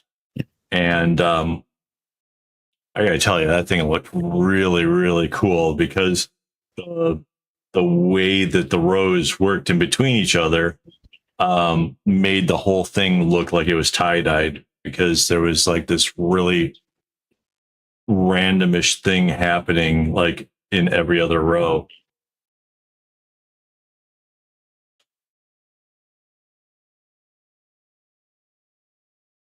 I'm pretty sure I made it like kind of arrowhead ish, but again, the because some of those were variegated, it just looked like nothing else.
Um,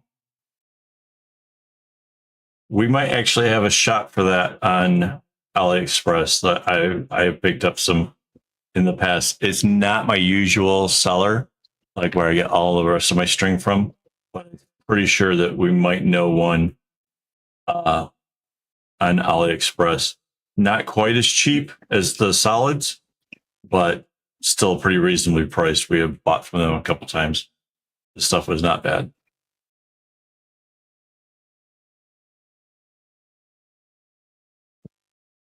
We don't use a whole lot of variegated. Not that I can't, I just don't.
You look that up, honey? I got it. Oh.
You're welcome. Glad to help.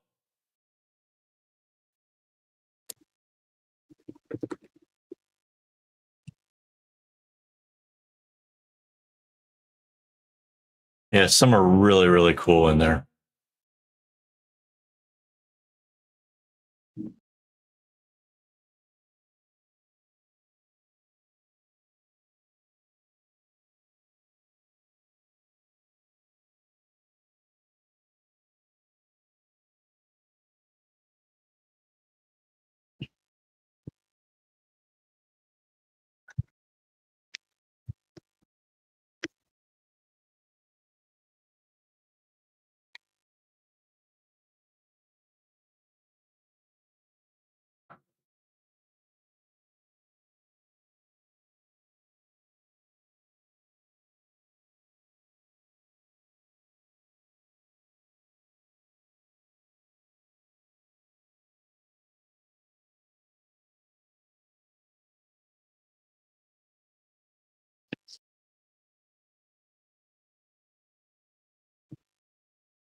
Actually, that big orange bracelet I was showing off earlier, it has some of that variegated string in it.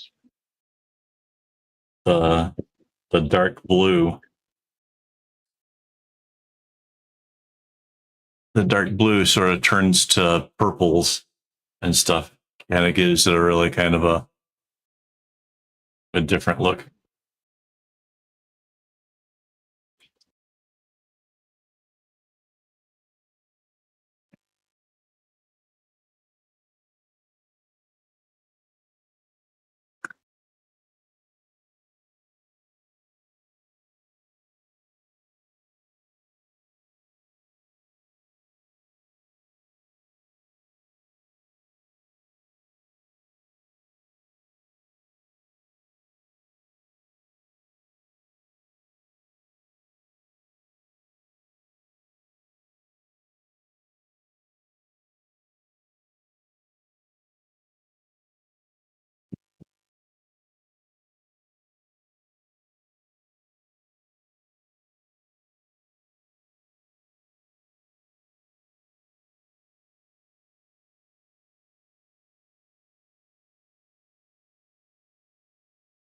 Yeah, it was a cool effect.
Just realized I should measure this again to see where we're at. I don't want to make it too long.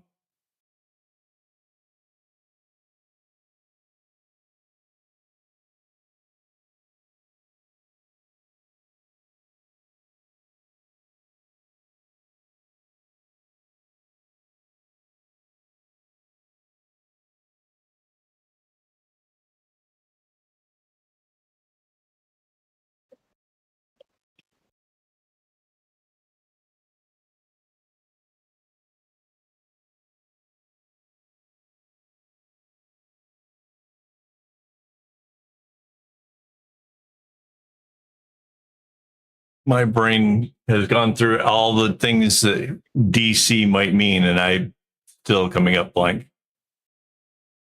Like Discord. I got direct current. Discord. I'm like, direct current? I don't understand.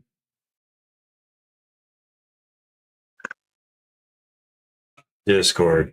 Okay.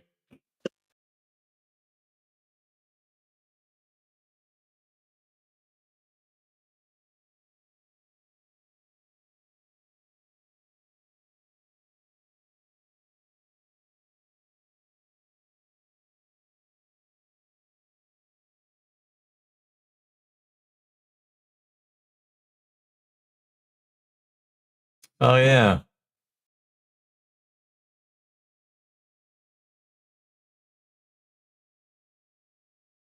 Yeah, that was very good. One looked cool.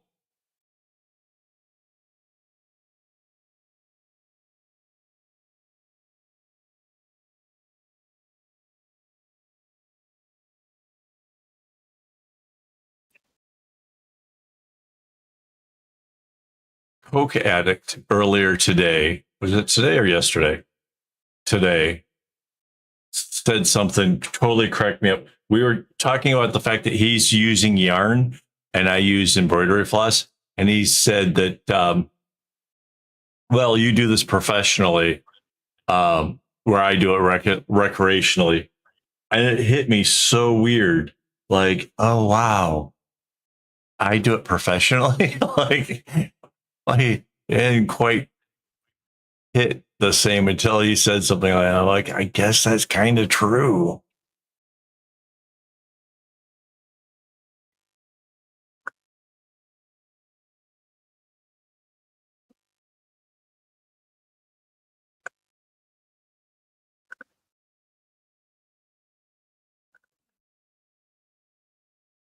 To say professionally just made me feel very grown up, which I don't typically ever feel. Like some people think I'm an adult. They just base that on the age. I don't, Or the size. or the size.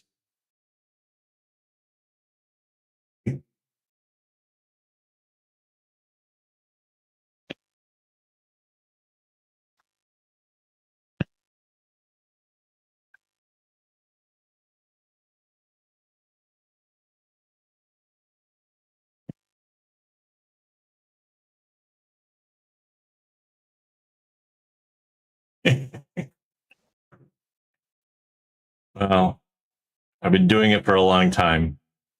I don't have quite all the answers. I just have a set of skills that allows me to build cool things, come up with new ideas.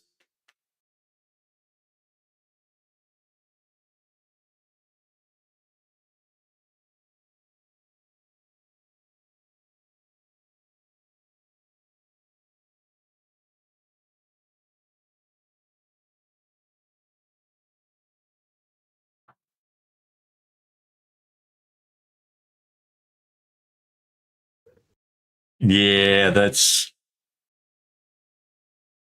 yeah.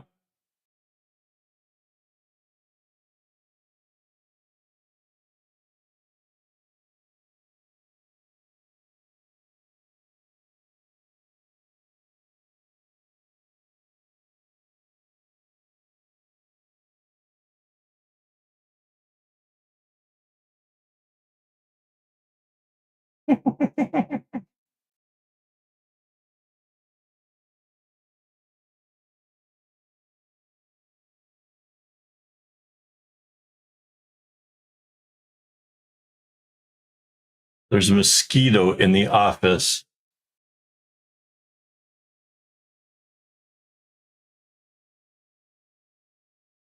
I think I just got him.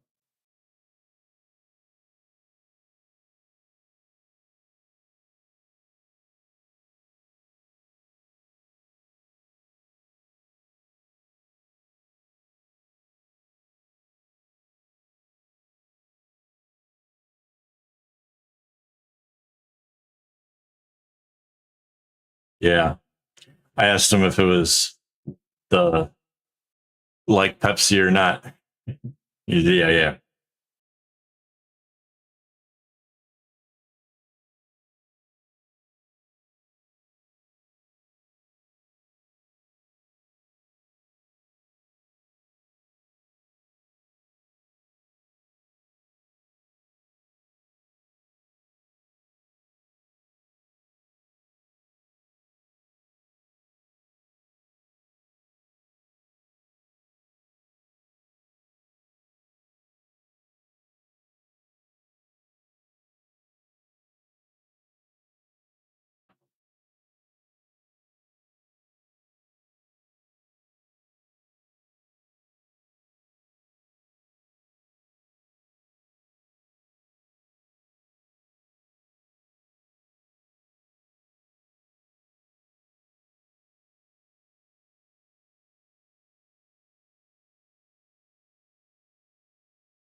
Uh, I do hear from Debbie from time to time.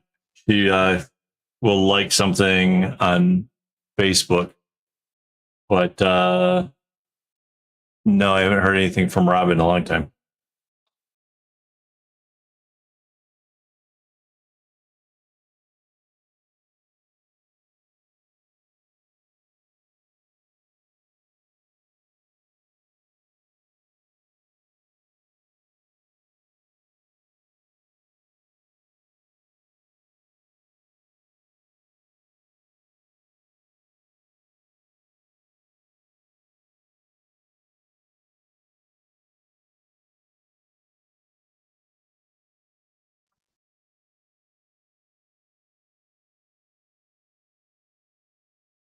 So this brings me just a little bit past 12.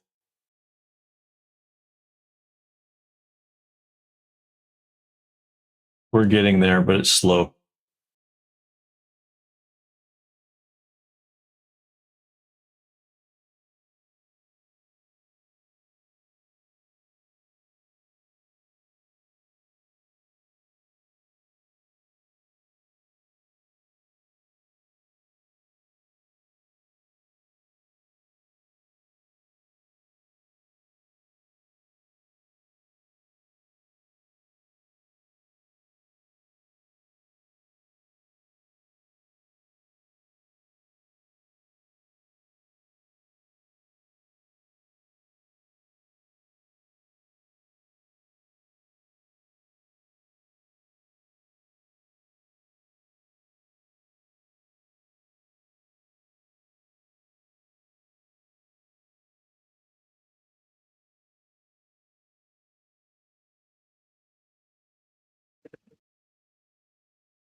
wish there was a way that like I could.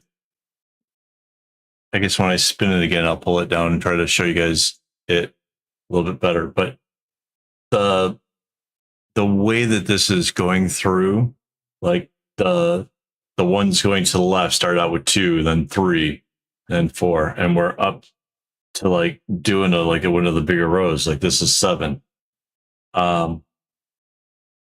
It's really visually becoming a really, really cool. Like it started out looking just sort of random, but now there's a very distinct thing going on, and it's really neat.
We we tried Etsy for a little while and kind of poo-pooed the idea that we were having to spend money to put up stuff onto Etsy.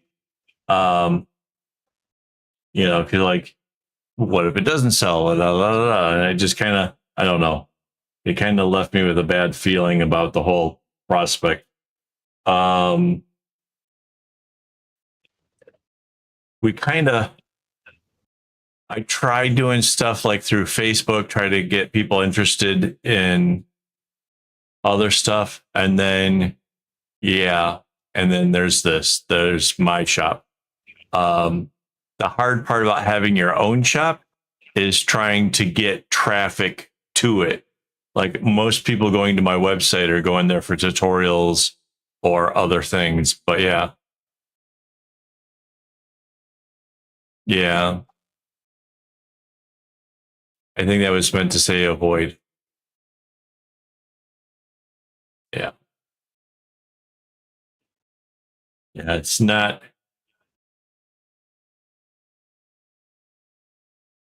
like going places and setting up a booth and whatever probably is pretty cool. Like we did pretty well the last time we did that. We're going to do it again in July.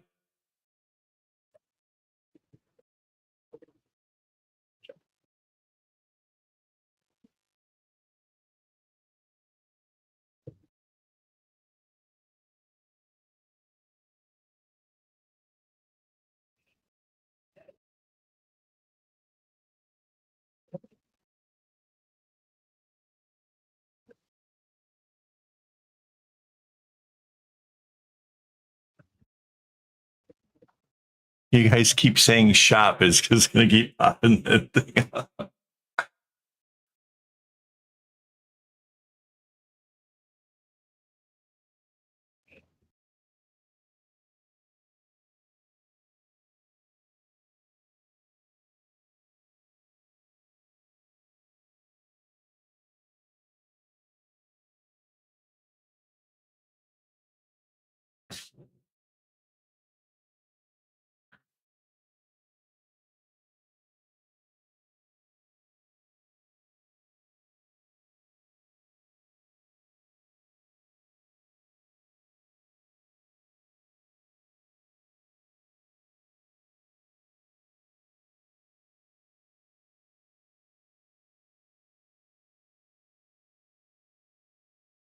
Feeling okay? I feel amazing. Ready to tackle any task with maximum efficiency and a sprinkle of robot charm. How am I getting it to say it twice? That is so weird.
If your work is different from other people, then it probably Instagram can maybe work out.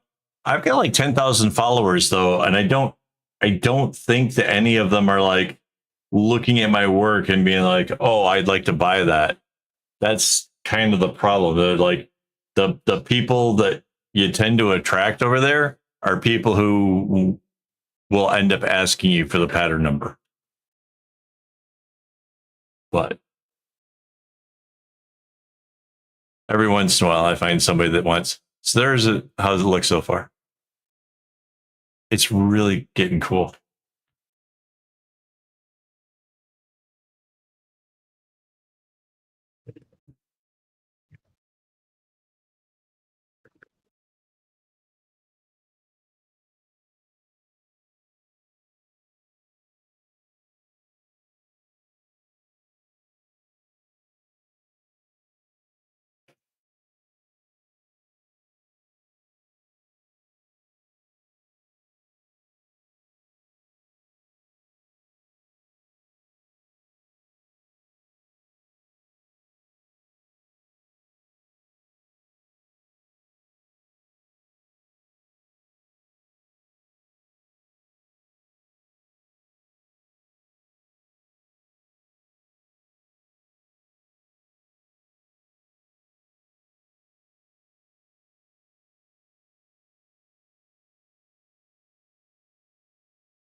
Hopefully, other companies will abandon it as well.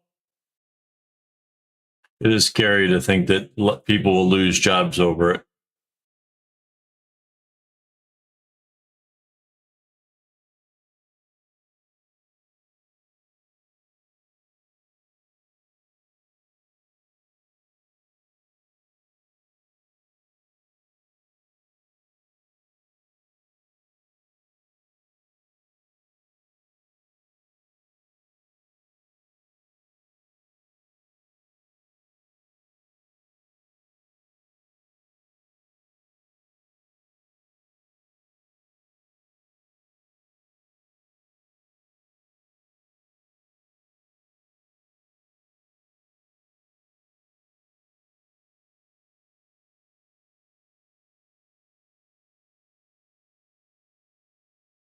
Right.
I'd like to finish this row tonight, but I kind of don't think there's time for it. It's just such a bigger row now.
Yeah, that is way cool.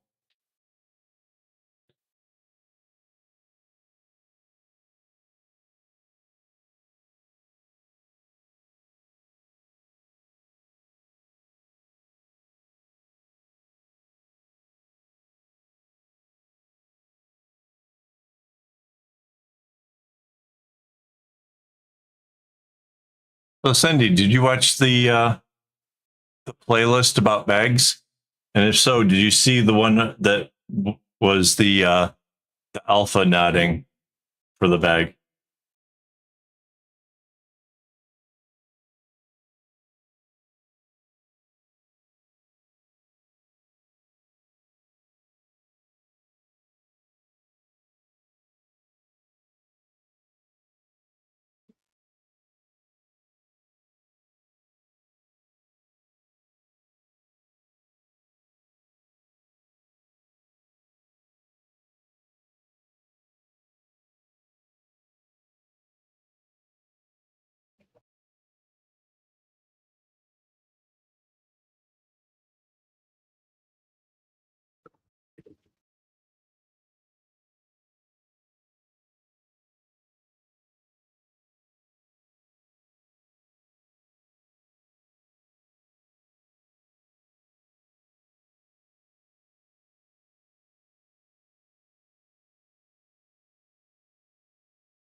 All right, then.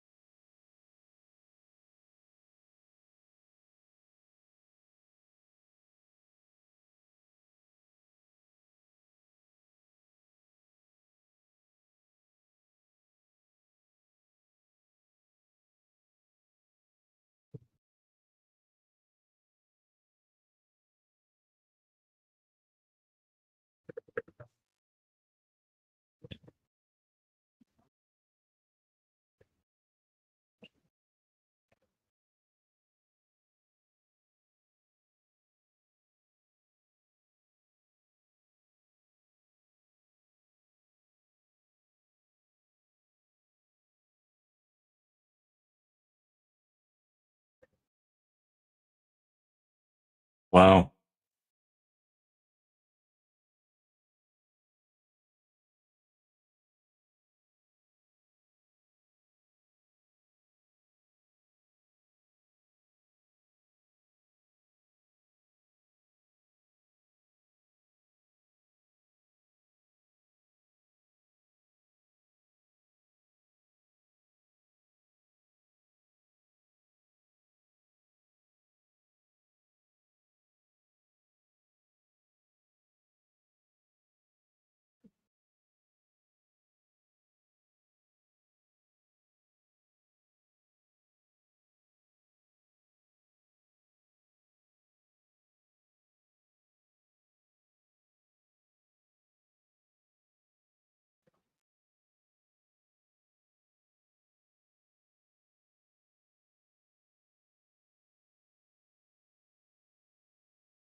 Right.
I killed a mosquito earlier, but now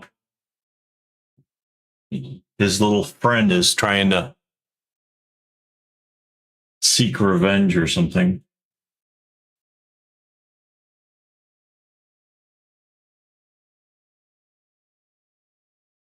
Darn it.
You killed my brother. Now I come for you.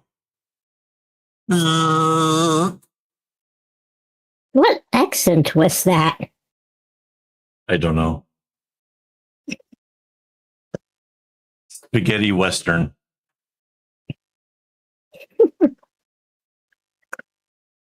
The plastic thing came off.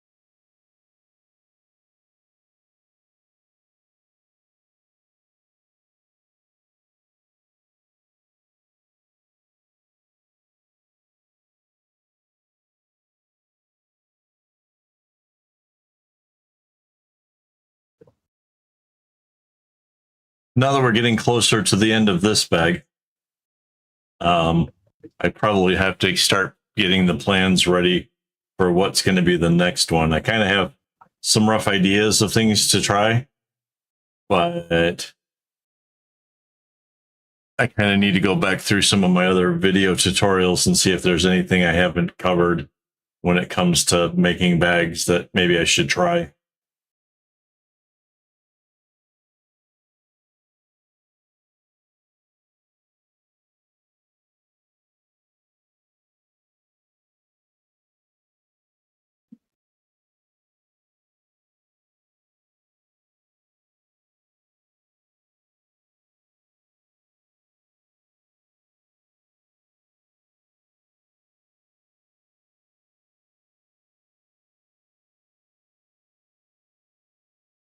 Huh?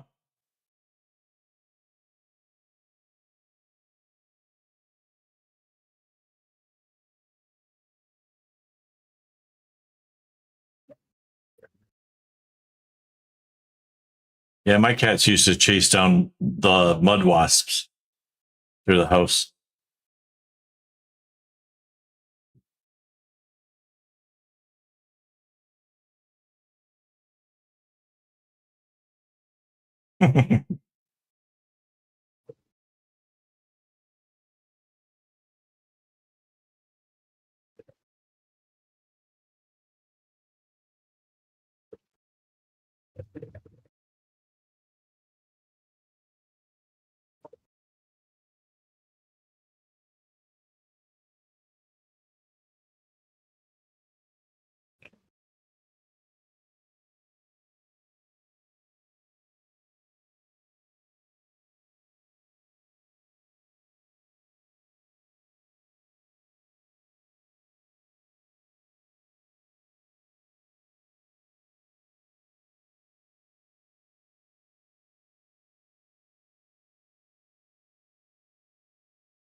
You're actually not that far from finishing this row. This row, yeah. No, it just ends over here.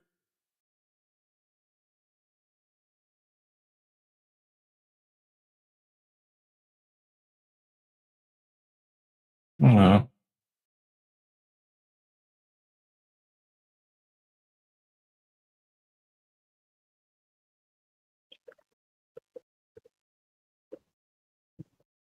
I'm kind of tempted on finishing up this last little bit.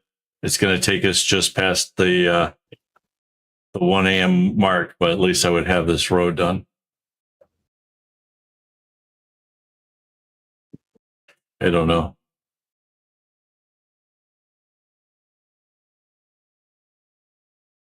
What do you think? Yeah, you can finish it. It's not that much more. No, it's really not.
Cool.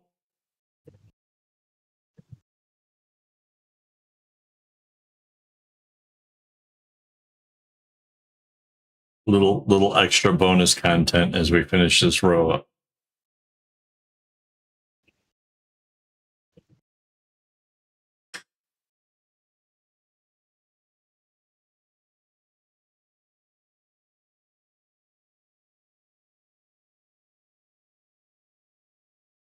AWOL, you have to get to Bikini Bottom and help Sandy. She got her strings in a bunch again.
Yeah, no kidding. We were. It's already one.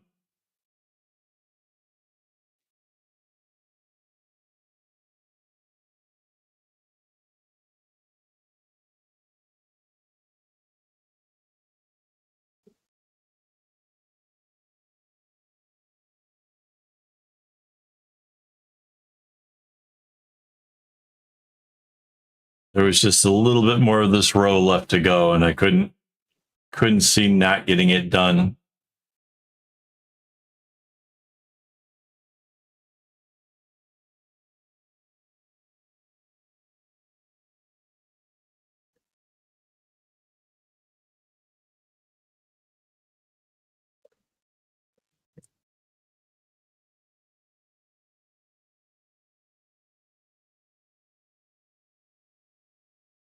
Ended up.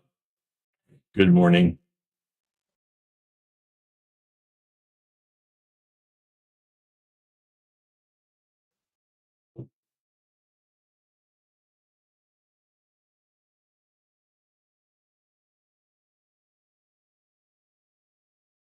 Wow.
Getting there. We're about. Hang on. What was it? We're just past 12, and we have to get to like 14.7. But we're only just past 12, like 12.2, 12.3.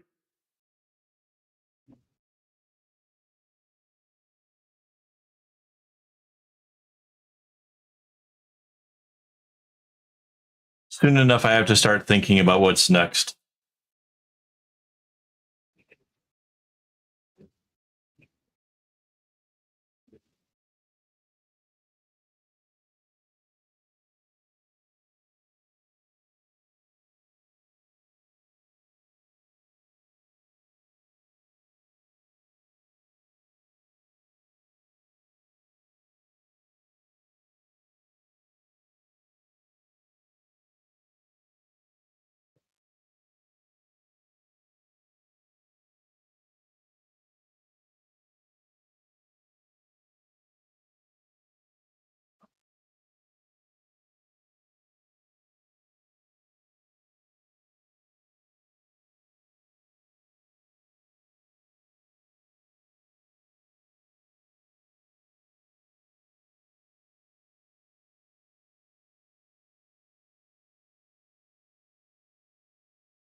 There we go. Full row. Awesome.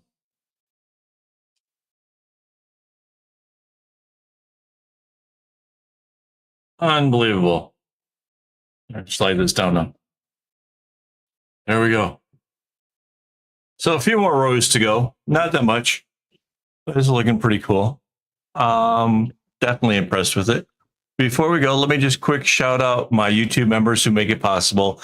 If you become a member, you get to have like the little smiley icons next to your name in chat, which kind of shows off who you are.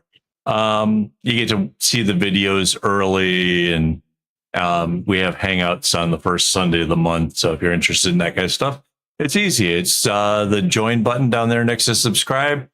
It's like $4 a month. I don't know what that would be necessarily in euros or whatever, but yeah, I know in America it's like $4 a month. So if you want to help contribute to my string and equipment, that'd be a cool way. Yeah, we had a lot of fun tonight. Thank you so much for that. And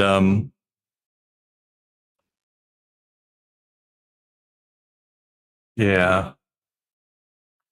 All right, guys. So thanks for watching. And as always, don't get your strings in a bunch.